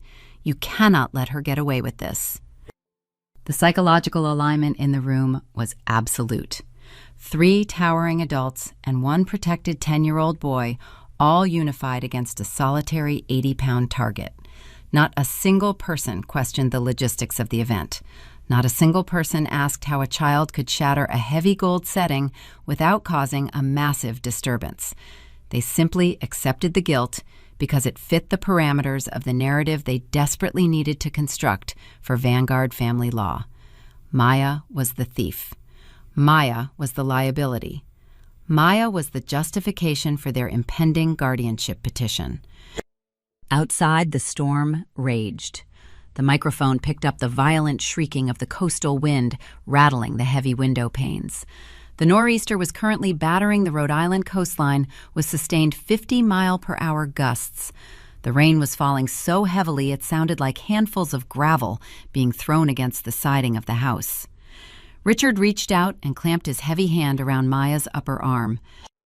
Maya let out a sharp cry of pain, trying to pull away, but his grip was unyielding. He lifted her slightly off her feet, dragging her forward into the center of the living room. "I will not have a thief in my house," Richard declared, his voice dropping an octave, settling into a cold, mechanical cadence of execution. "I will not harbor a liar who destroys her own family. You want to act like a criminal? You can wait outside until you are ready to confess." "No," Helen cried weakly from the sofa, but she did not stand up. She did not physically intervene. She simply wrung her hands, offering a pathetic, performative objection while allowing the abuse to proceed. Richard did not pause. He dragged Maya toward the front foyer. The audio feed transmitted the sound of Maya's bare feet dragging across the hardwood floor. She was sobbing openly now, begging him to stop, begging him to listen. "Please, Grandpa, it is cold. I am sorry. I did not do it. Please do not put me outside." He ignored her pleas. He reached the heavy oak front door. He turned the brass deadbolt and pulled the handle. The door swung open, exposing the interior of the house directly to the hurricane. The microphone captured the sudden, deafening roar of the storm. The wind blasted into the foyer, carrying a freezing, horizontal sheet of rain, soaking the entryway rugs instantly. "Get out," Richard ordered. He shoved my 8-year-old daughter forward, pushing her forcefully through the threshold. Maya stumbled, landing on the freezing wet concrete of the front porch. She was wearing thin cotton pajamas. She had no shoes. She had no jacket. The 38-degree wind chill hit her unprotected body immediately. Richard pulled the heavy oak door shut. The mechanical click of the deadbolt sliding into the strike plate echoed through the empty foyer, locking her outside in the dark. I sat in the driver's seat of my SUV, gripping the steering wheel so tightly the leather creaked under my fingers. My heart hammered against my ribs, a frantic, violent rhythm. I stared through the windshield, fighting the deluge of water pouring across the glass. The GPS indicator on my dashboard blinked, displaying the remaining distance, 1.2 miles. I was roughly 3 minutes away from the driveway. 3 minutes is an eternity when your child is locked outside in a life-threatening weather event. The human body loses heat 25 times faster in wet conditions. An 80-pound child standing barefoot on freezing concrete in a driving rainstorm would begin experiencing the initial stages of hypothermia within 10 minutes. Her core temperature would drop. Her motor functions would degrade. If she attempted to walk down the street to find shelter, the high winds could easily knock her into the flooded gutters. She was entirely alone, trapped in the dark, facing a meteorological disaster. And the people responsible for her exposure were currently sitting comfortably inside a heated living room. Through the audio feed, I heard Richard walk back into the kitchen. He poured himself a fresh cup of coffee. "Let her sit out there and think about what she has done," he muttered. "She can come back inside when she is ready to admit the truth." Jessica murmured her agreement. "You did the right thing, Dad. She needs discipline. Nefertari never gives her any structure." I did not scream at the phone. I did not waste my breath cursing their names. I channeled every ounce of my rising panic into a hyper-focused state of operational efficiency. I reached for my cell phone, bypassing the smart home application. I opened my contacts list and dialed a number I had pre-programmed into my favorites before I left Boston. It was the direct, non-emergency dispatch line for the local Warwick Police Precinct. I had spoken to the desk sergeant 2 hours prior, informing him of a potential child welfare crisis escalating at my parents' address. I had already transmitted a secure link containing the initial video files documenting the basement confinement. The precinct was aware of the hostile dynamic. The line connected on the first ring. Warwick Dispatch Officer Higgins speaking. Officer Higgins, this is Nefertari Stephen. I stated, my voice clipped and commanding, cutting through the background noise of the storm. I contacted you earlier regarding the situation at the Stephen residence. The threat level has escalated to immediate physical endangerment. My father just forcibly expelled my 8-year-old daughter from the house. She is currently locked outside on the front porch in the middle of this nor'easter. She is wearing pajamas and no footwear. I am 90 seconds away from the location. I need units dispatched to the address immediately. Jesus Christ, the dispatcher swore, the professionalism dropping for a fraction of a second. I am sending 2 cruisers to your location right now, ma'am. They are running lights and sirens. Do not engage the suspects until the officers arrive. I will secure my daughter, I replied, terminating the call. I threw the phone onto the passenger seat. I pressed the accelerator, pushing the SUV through the final residential intersection. The neighborhood streets were heavily flooded, the water cresting over the sidewalks.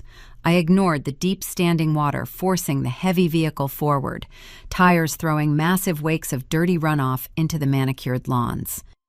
I turned onto my parents' street. The streetlights flickered, struggling against the high winds. The heavy oak trees lining the avenue swayed violently, shedding branches across the asphalt. I strained my eyes, peering through the frantic rhythm of the windshield wipers, searching for the front porch of the Warwick house. I needed a visual. I needed to know she had not wandered off into the dark. I needed to know she was still standing. An auditor measures time in precise increments. I know exactly how long my daughter was left exposed to the elements, from the moment the deadbolt clicked shut to the moment my headlights swept across the Warwick driveway. The duration was exactly 4 minutes and 20 seconds. In an office environment, 4 minutes is a rounding error. In a freezing Rhode Island nor'easter, 4 minutes is enough time for an 80-pound child to lose fine motor control and enter the initial stages of severe hypothermia. I turned the steering wheel sharply, ripping the heavy SUV off the flooded residential street and jumping the curb to bypass a downed tree branch. I slammed the transmission into park, leaving the engine idling and the headlights burning high beams. Through the frantic rhythm of the windshield wipers, the bright halogen beams cut through the driving rain, illuminating the front porch. Maya was huddled against the heavy oak door. She was not standing. She had collapsed onto the wet concrete, pulling her knees tightly to her chest, trying to minimize her surface area. Her thin cotton pajamas were plastered to her skin, saturated entirely by the freezing downpour. Her head was tucked down her arms, wrapped around her shins, shaking violently. I threw the driver's side door open. The storm hit me instantly, the wind tearing at my heavy wool coat, the rain stinging my face like shattered glass. I did not feel the cold. I sprinted across the flooded lawn, ignoring the concrete walkway, hitting the porch steps at a dead run. "Maya!" I shouted, dropping to my knees on the freezing concrete. She flinched violently at the sound of my voice, a terrible biological reaction to the sudden noise. She raised her head. Her face was deathly pale, her lips carrying a terrifying blue tint. Her eyes were wide, unfocused, struggling to process the visual information in front of her.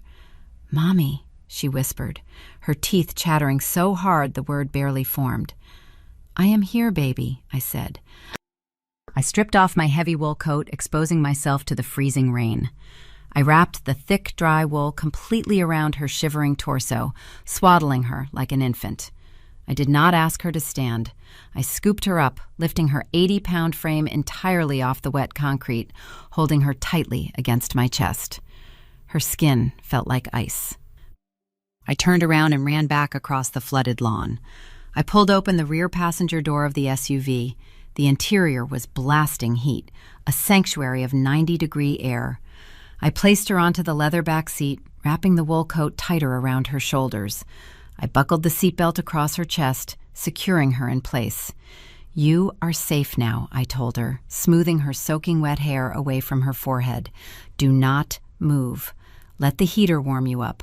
I will be right back." She nodded weakly, closing her eyes and burying her face into the collar of my coat.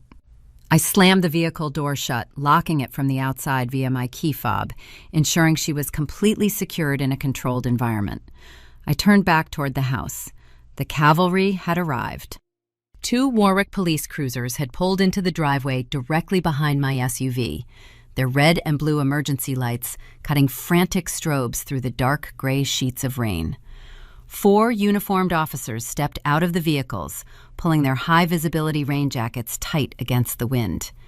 The lead officer, a tall, broad-shouldered man named Sergeant Higgins, the dispatcher I had spoken to on the phone, marched up the driveway to meet me.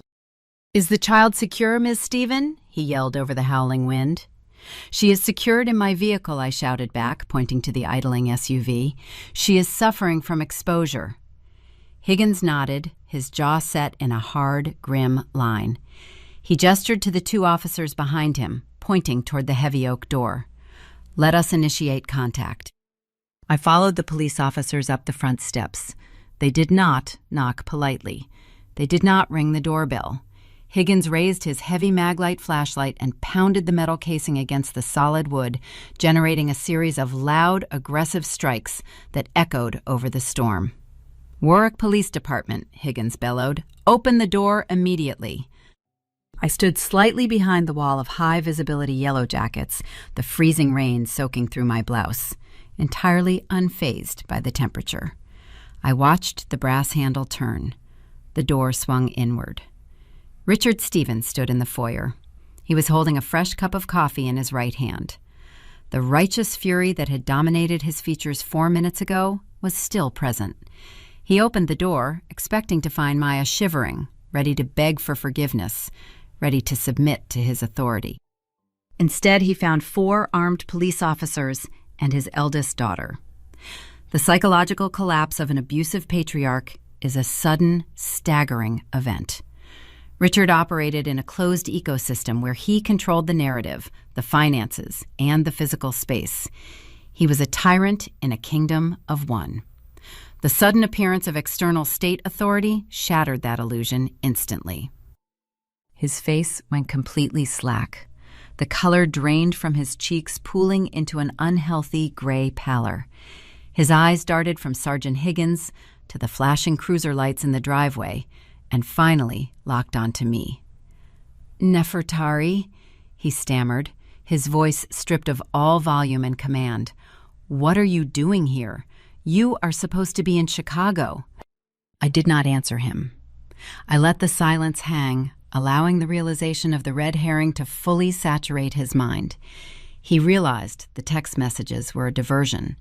He realized I had bypassed his control. Sergeant Higgins stepped over the threshold, forcing Richard to retreat backward into the foyer.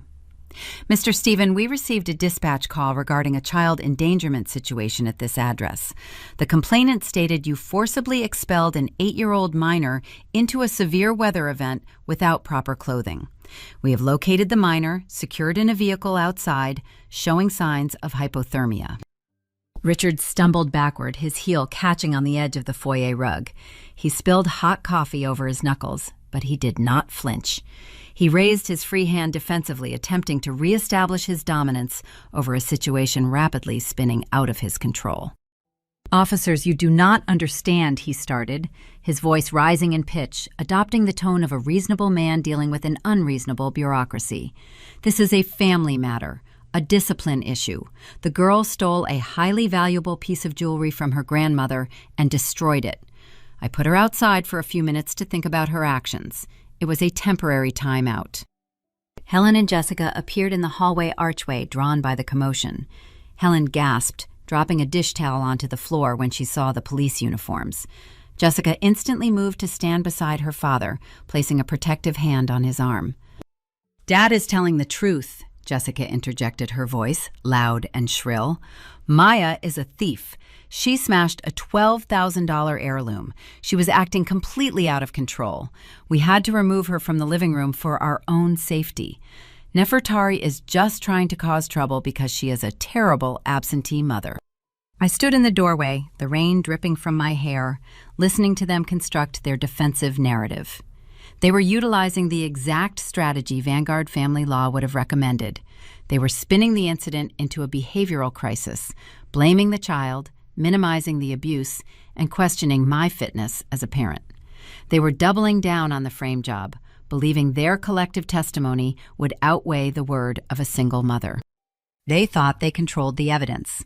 They did not realize I held the digital keys to the entire house. Sergeant Higgins turned to look at me. The officers were trained to assess domestic disputes, carefully evaluating conflicting statements. The family presented a unified front, claiming a massive financial theft had occurred. The situation appeared complex, a messy suburban conflict requiring a thorough investigation. I did not argue with Jessica. I did not engage with my father. I reached into the pocket of my damp slacks and pulled out my iPad. I tapped the screen, bypassing the lock code and opening the secure cloud drive. "Officers," I said, my voice projecting total clinical detachment. "My family is currently attempting to leverage a fabricated theft to justify severe physical abuse and unlawful confinement. I can prove the theft is a premeditated frame job, and I can prove the child endangerment is an ongoing, established pattern of behavior." Richard scoffed, attempting a weak laugh. "What are you talking about, Nefertari? You have been in Chicago for 2 weeks. You have no idea what has been happening in this house." I stepped fully into the foyer, holding the glowing iPad screen up toward Sergeant Higgins. "I am a senior compliance auditor for a healthcare network," I stated, looking directly into my father's eyes. "I do not rely on witness testimony. I rely on timestamps, continuous surveillance, and raw data. You are currently standing in a property wired with a 24-hour, high-definition, cloud-based, smart home security system. I hold the master administrative credentials." The color remaining in Richard's face vanished completely. Jessica's hand dropped from her father's arm. The silence in the foyer became absolute, replaced only by the roar of the hurricane outside. The trap they had carefully constructed for Maya had just snapped shut around their own throats. They were no longer the authors of the narrative. They were the subjects of a completed audit. The foyer felt heavy, saturated with the smell of wet wool and ozone from the storm outside. The balance of power shifted the moment the illuminated screen of my tablet glowed in the dark entryway. Richard stared at the device, his jaw slackened. The patriarchal command that had dictated my entire childhood dissolved into a hollow, frantic confusion. He took a staggering step back, his heel knocking against the edge of a decorative umbrella stand. He looked like a man who had just stepped off a cliff and was waiting for gravity to take hold. He tried to salvage his ruined narrative. "Officers, you cannot listen to her," Richard sputtered, his voice cracking under the strain of his own rising panic. "She is a vindictive woman. She was thousands of miles away. She does not know what happened in this living room tonight. The child stole a $12,000 piece of jewelry. We found the broken stones inside her school bag. That is a fact." Jessica rushed forward. She grabbed Braden by the shoulders, pulling the 10-year-old boy into the center of the foyer to use him as a human shield. "Tell them, Braden," she urged, her fingernails digging into his fleece sweater. "Tell the police what you saw Maya do." Braden looked at the towering figures in high-visibility yellow rain jackets. His previous confidence faltered under the steady, unblinking gaze of law enforcement. But his mother squeezed his shoulders, prompting him to speak. "I saw her do it," Braden mumbled, staring at his sneakers. "I saw Maya take the shiny thing off the fireplace and shove it into her pink backpack. She broke it." Sergeant Higgins did not pull out a notepad. He did not offer a comforting smile to the boy. He simply turned his head and looked at me. He understood that eyewitness testimony, especially coerced testimony from a minor, was notoriously unreliable. He was waiting for the empirical data. I did not raise my voice to argue with my sister. I did not call my nephew a liar. Debating a fabrication only validates its premise. I tapped the glass surface of the tablet, maximizing the media player. I adjusted the volume to its highest output setting. I handed the device directly to Sergeant Higgins. "Let us review the ledger," I stated, my tone even and sharp. "The first file is time-stamped at 3:30 this afternoon." Higgins held the screen at chest level. His partner stepped close, looking over his shoulder. Richard, Helen, and Jessica strained their necks. Their eyes locked onto the digital display. The video began playing. The living room appeared on the screen, bright and quiet. The audio feed hummed with the faint background noise of the television. Then, the distinct grating scrape of a heavy wooden dining chair dragging across the hardwood floor echoed through the foyer. On the screen, Braden climbed onto the chair. He reached over the granite ledge. He gripped the blue velvet box, yanked it hard, lost his balance, and slammed his palm against the heirloom. The sound of the sapphire brooch shattering against the stone hearth was crisp and undeniable. The high-definition audio caught the sharp crack of the central gem and the metallic ping of the heavy gold setting deforming upon impact. Helen let out a strangled gasp, pressing both hands over her mouth. She was watching her prized possession, the cornerstone of her social identity, destroyed. Not by the scapegoat she despised, but by the golden grandchild she adored. Richard turned his head slowly, his eyes boring into Jessica. The veins on his neck pulsed. The realization that he had been manipulated by a 10-year-old boy was visibly fracturing his fragile ego. The video continued. Braden dropped to his knees, frantically sweeping the broken diamonds into his denim pockets, sweeping the hearth clean, and fleeing the scene before his grandfather could enter the room. Higgins paused the playback. The foyer was dead silent save for the rhythmic drumming of the rain against the siding. No one spoke. The fabricated narrative was lying in ruins on the floor, dismantled by a single, unblinking camera lens. But I was not finished. An auditor must expose the entire depth of the fraud, not just the initial error. "Swipe to the next file," I instructed the officer. "The timestamp is 7:18 this evening." Higgins swiped the screen. The visual shifted to the narrow hallway. The camera angle pointed directly into the guest bedroom, where Maya sat drawing at the desk, wearing her headphones, isolated and unaware. The digital feed showed Braden sneaking into the room. He knelt beside the pink nylon backpack. The audio picked up the sharp metallic rasp of the front pouch unzipping. The boy reached into his pocket, pulled out the shattered remnants of the $12,000 brooch, and dumped them into the bag. He pushed the jagged pieces down under a layer of school supplies, zipped the pouch closed, and casually walked back into the hallway. The expression on his face, captured by the lens, was cold, calculated, and devoid of any remorse. He had executed a flawless transfer of liability. Higgins tapped the screen, locking the device. He handed the tablet back to me. His demeanor had fundamentally altered. When he first arrived, he was a mediator stepping into a messy suburban dispute. Now, his posture was rigid, his shoulders squared, his gaze locked onto the adults standing in the foyer with the cold authority of a law enforcement officer who had just witnessed a calculated crime.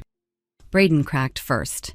The weight of the exposure shattered his false innocence. He buried his face into his mother's stomach and began to wail a loud, panicked cry of a child realizing he could no longer hide behind his status.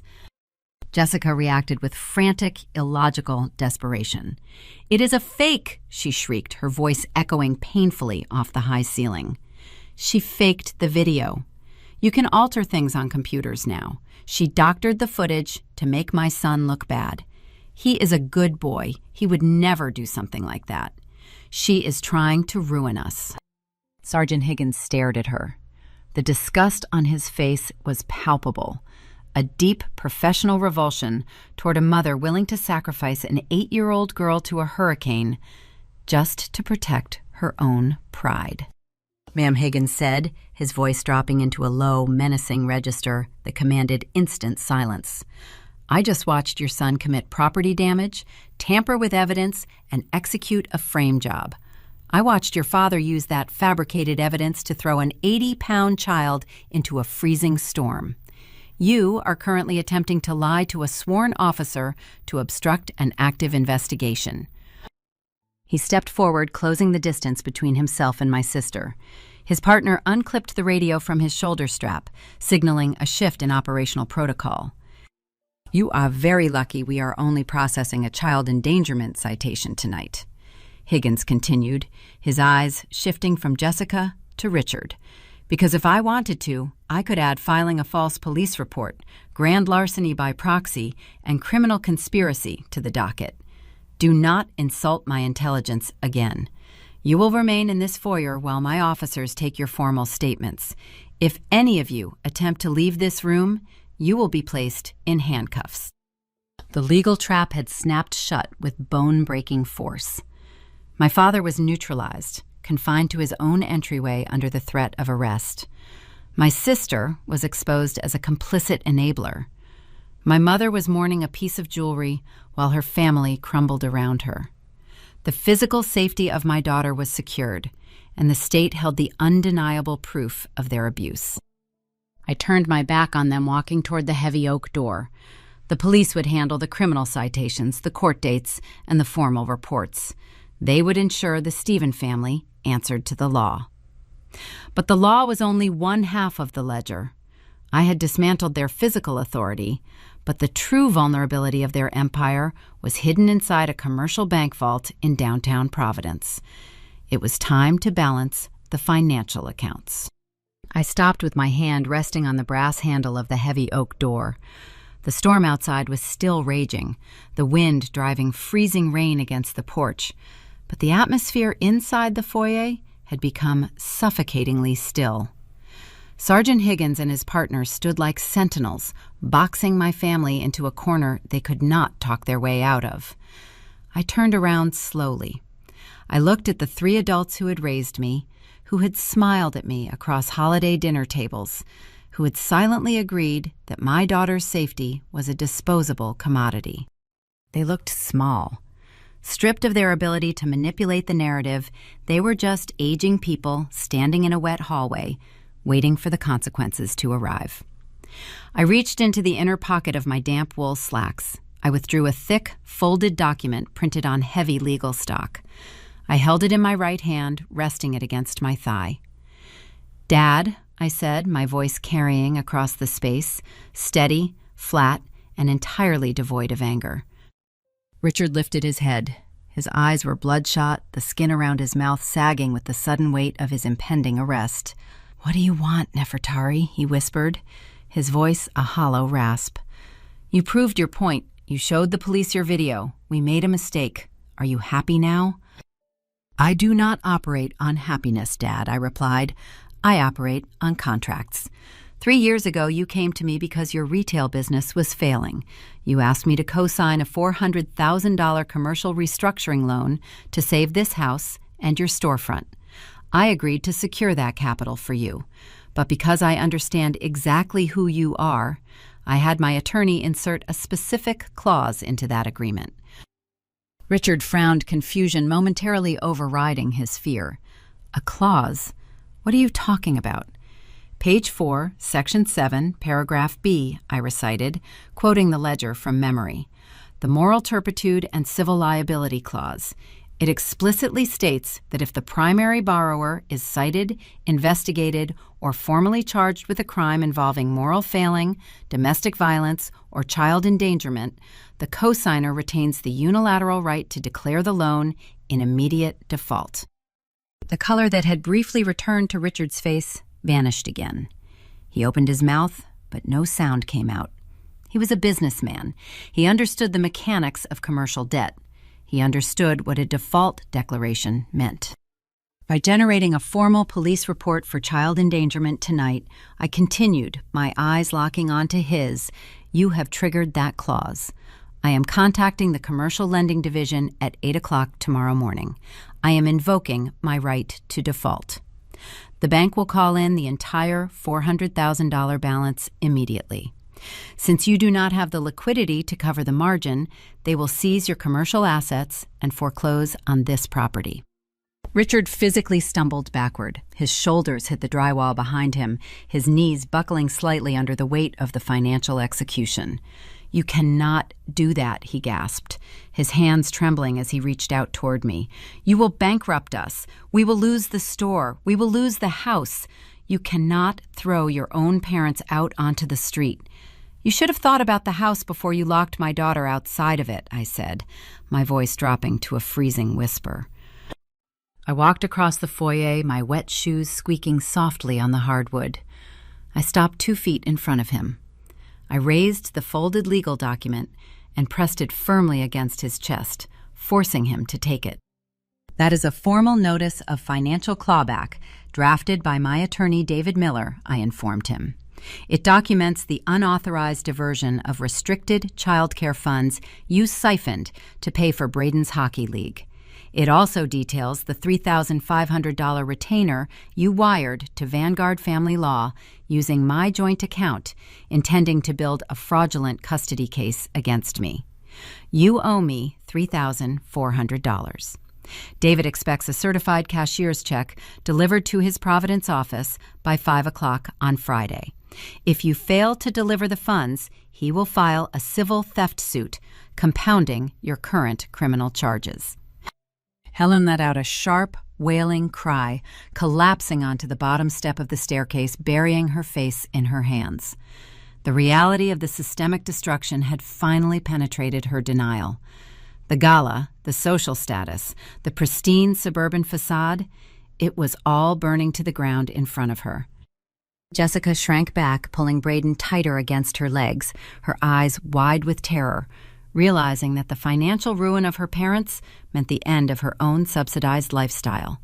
She opened her mouth to argue, to hurl another insult, but Sergeant Higgins stepped forward, raising a single-gloved hand, demanding silence.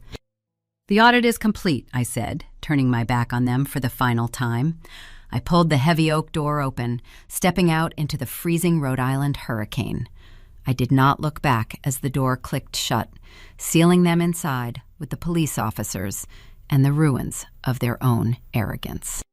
I walked across the flooded lawn and climbed into the heated cabin of my SUV. Maya was still huddled in the back seat, wrapped in my thick wool coat. Her shivering had subsided, her breathing evening out in the 90-degree air. I put the vehicle into drive and slowly pulled away from the curb, leaving the flashing red and blue lights behind in the dark. We drove to a luxury hotel in downtown Providence. I booked a corner suite, ordered room service, and we sat on the plush king-size bed, eating hot French fries in thick white cotton bathrobes. Maya fell asleep leaning against my shoulder, safe, warm, and permanently removed from their shadow. The aftermath unfolded with the cold precision of a falling guillotine. I called the bank at exactly 8 o'clock the next morning, triggering the loan default. Richard and Helen could not produce the $400,000. The bank seized the commercial property, locking the doors of their retail store within 72 hours. They were forced to list the Warwick house in a short sale, moving into a cramped 2-bedroom rental apartment on the outskirts of the city.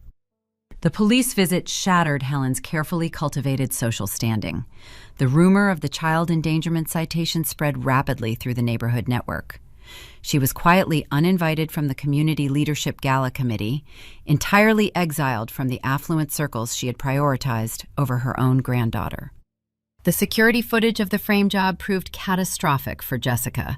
Her husband, horrified by the undeniable digital proof of her complicity in orchestrating the abuse against an 8-year-old girl, filed for a legal separation and demanded primary custody of Braden, citing her toxic influence.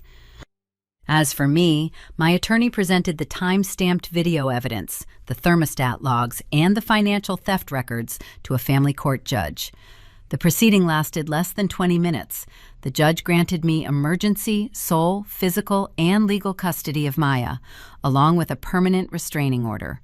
Richard, Helen, and Jessica are legally barred from coming within 500 feet of my daughter or contacting her through any medium.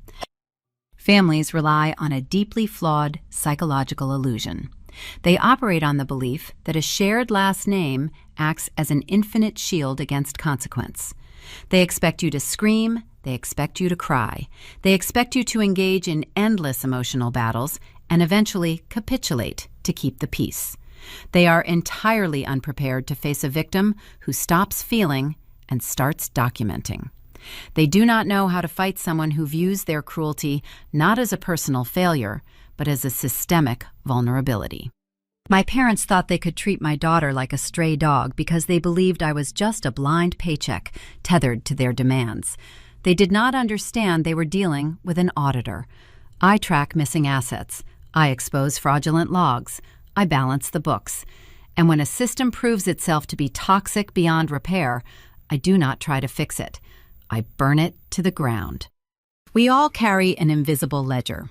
Long before a child understands the concept of money, a mortgage, or a corporate audit, they possess an inherent, razor-sharp understanding of fairness. They know exactly how much they are valued by the way the adults in their lives distribute time, patience, and warmth. In American culture, the traditional family structure is frequently painted as an impenetrable sanctuary, a white picket fortress where unconditional love acts as a shield against the harsh realities of the outside world. We are taught to believe that blood binds us, that grandparents are inherent protectors, and that a shared last name is a guarantee of safety. But as the events on that freezing Rhode Island porch demonstrate, a family is not defined by its biological ties or its manicured suburban facade. A family is defined by its emotional accountability. When we reflect on the storm that tore through the Stephen household, it is easy to focus on the dramatic culmination: the police cruisers, the shattered heirloom, the financial ruin. However, the true tragedy of that night was not the loss of a $12,000 piece of jewelry or the foreclosure of a retail business. The true tragedy was the slow, methodical erosion of honesty and fairness that took place in the years leading up to that climax. The disaster was rooted in a failure of parenting values, a generational refusal to cultivate emotional awareness in the pursuit of maintaining a comfortable illusion. Consider the role of the golden child. Braden was 10 years old when he stood in a hallway and actively framed his younger cousin for a destructive act he committed. It is a chilling image. But a child does not develop that level of calculated deception in a vacuum. He learned it by watching the adults around him. In a society that often prioritizes winning and public image over quiet integrity, Braden was raised in an environment that insulated him from consequence. His mother hovered over his mistakes, excusing his flaws, and his grandparents reallocated resources, like a winter coat or a childcare stipend, to ensure he never experienced a moment of discomfort. By shielding him from accountability, they robbed him of the opportunity to develop a moral compass. When we elevate one child at the expense of another, we do not create a champion. We create a fragile, deeply insecure individual who must resort to lies to maintain his unearned pedestal.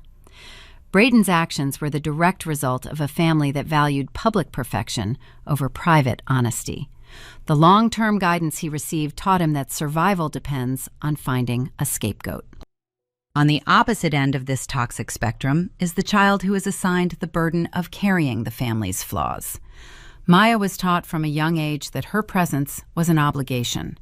Her quiet nature, her intelligence, and her basic physical needs were treated as inconveniences. When a traditional family structure lacks emotional awareness, it naturally seeks a target to absorb the unresolved tensions of the household. Maya was expected to accept the blame, relinquish her belongings, and shrink herself to make room for the egos of the adults. This is the most insidious form of neglect. It does not always leave a physical mark, but it rewires a child's understanding of love. They learn that affection is transactional, that safety is conditional, and that their voice has no value. As parents, our primary family responsibility is not simply to provide a roof and a hot meal. Our ultimate duty is to provide an emotional baseline where a child feels secure enough to tell the truth, even when the truth is inconvenient. Breaking these generational cycles requires a profound paradigm shift. It requires stepping out of the emotional chaos and learning to look at our relationships with the cold, clear eyes of an auditor. It means establishing boundaries that cannot be crossed and refusing to accept the premise that family members are allowed to harm us simply because we share a bloodline. It requires the courage to say that true loyalty is based on mutual respect, not forced submission. If you are listening to this and recognizing the ghosts of your own childhood, if you have ever found yourself standing in the freezing rain of your family's denial, holding the receipts they told you did not exist, you are not alone. There is a profound, quiet strength in refusing to participate in the illusions of the people who were supposed to protect you. We invite you to join a community of people who have stopped arguing and started documenting. Hit the subscribe button and follow the Revenge Order channel. We share these stories not to dwell in the past, but to provide the blueprints for taking back your future. Raising children in the modern world demands a fierce dedication to fairness. We must teach them that honesty is not just about avoiding lies. It is about taking ownership of our actions. We must demonstrate emotional awareness by apologizing when we are wrong, by treating every child in the household with an equitable hand, and by showing them that true strength lies in integrity, not manipulation. A traditional family structure only works when it is built on a foundation of unyielding truth. When the adults fail to uphold that standard, the structure does not act as a shelter. It becomes a trap. The storm that hit Rhode Island that night eventually passed.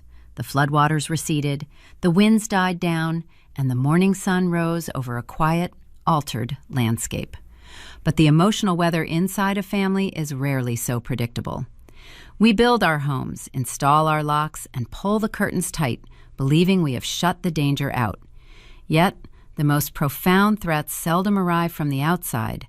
They are usually sitting right across from us at the dinner table, smiling, passing the bread, and quietly calculating the cost of our presence. Look closely at the people sitting around you tonight. Listen to the things that are left unsaid. Notice who is being kept warm and who is quietly bracing for the cold.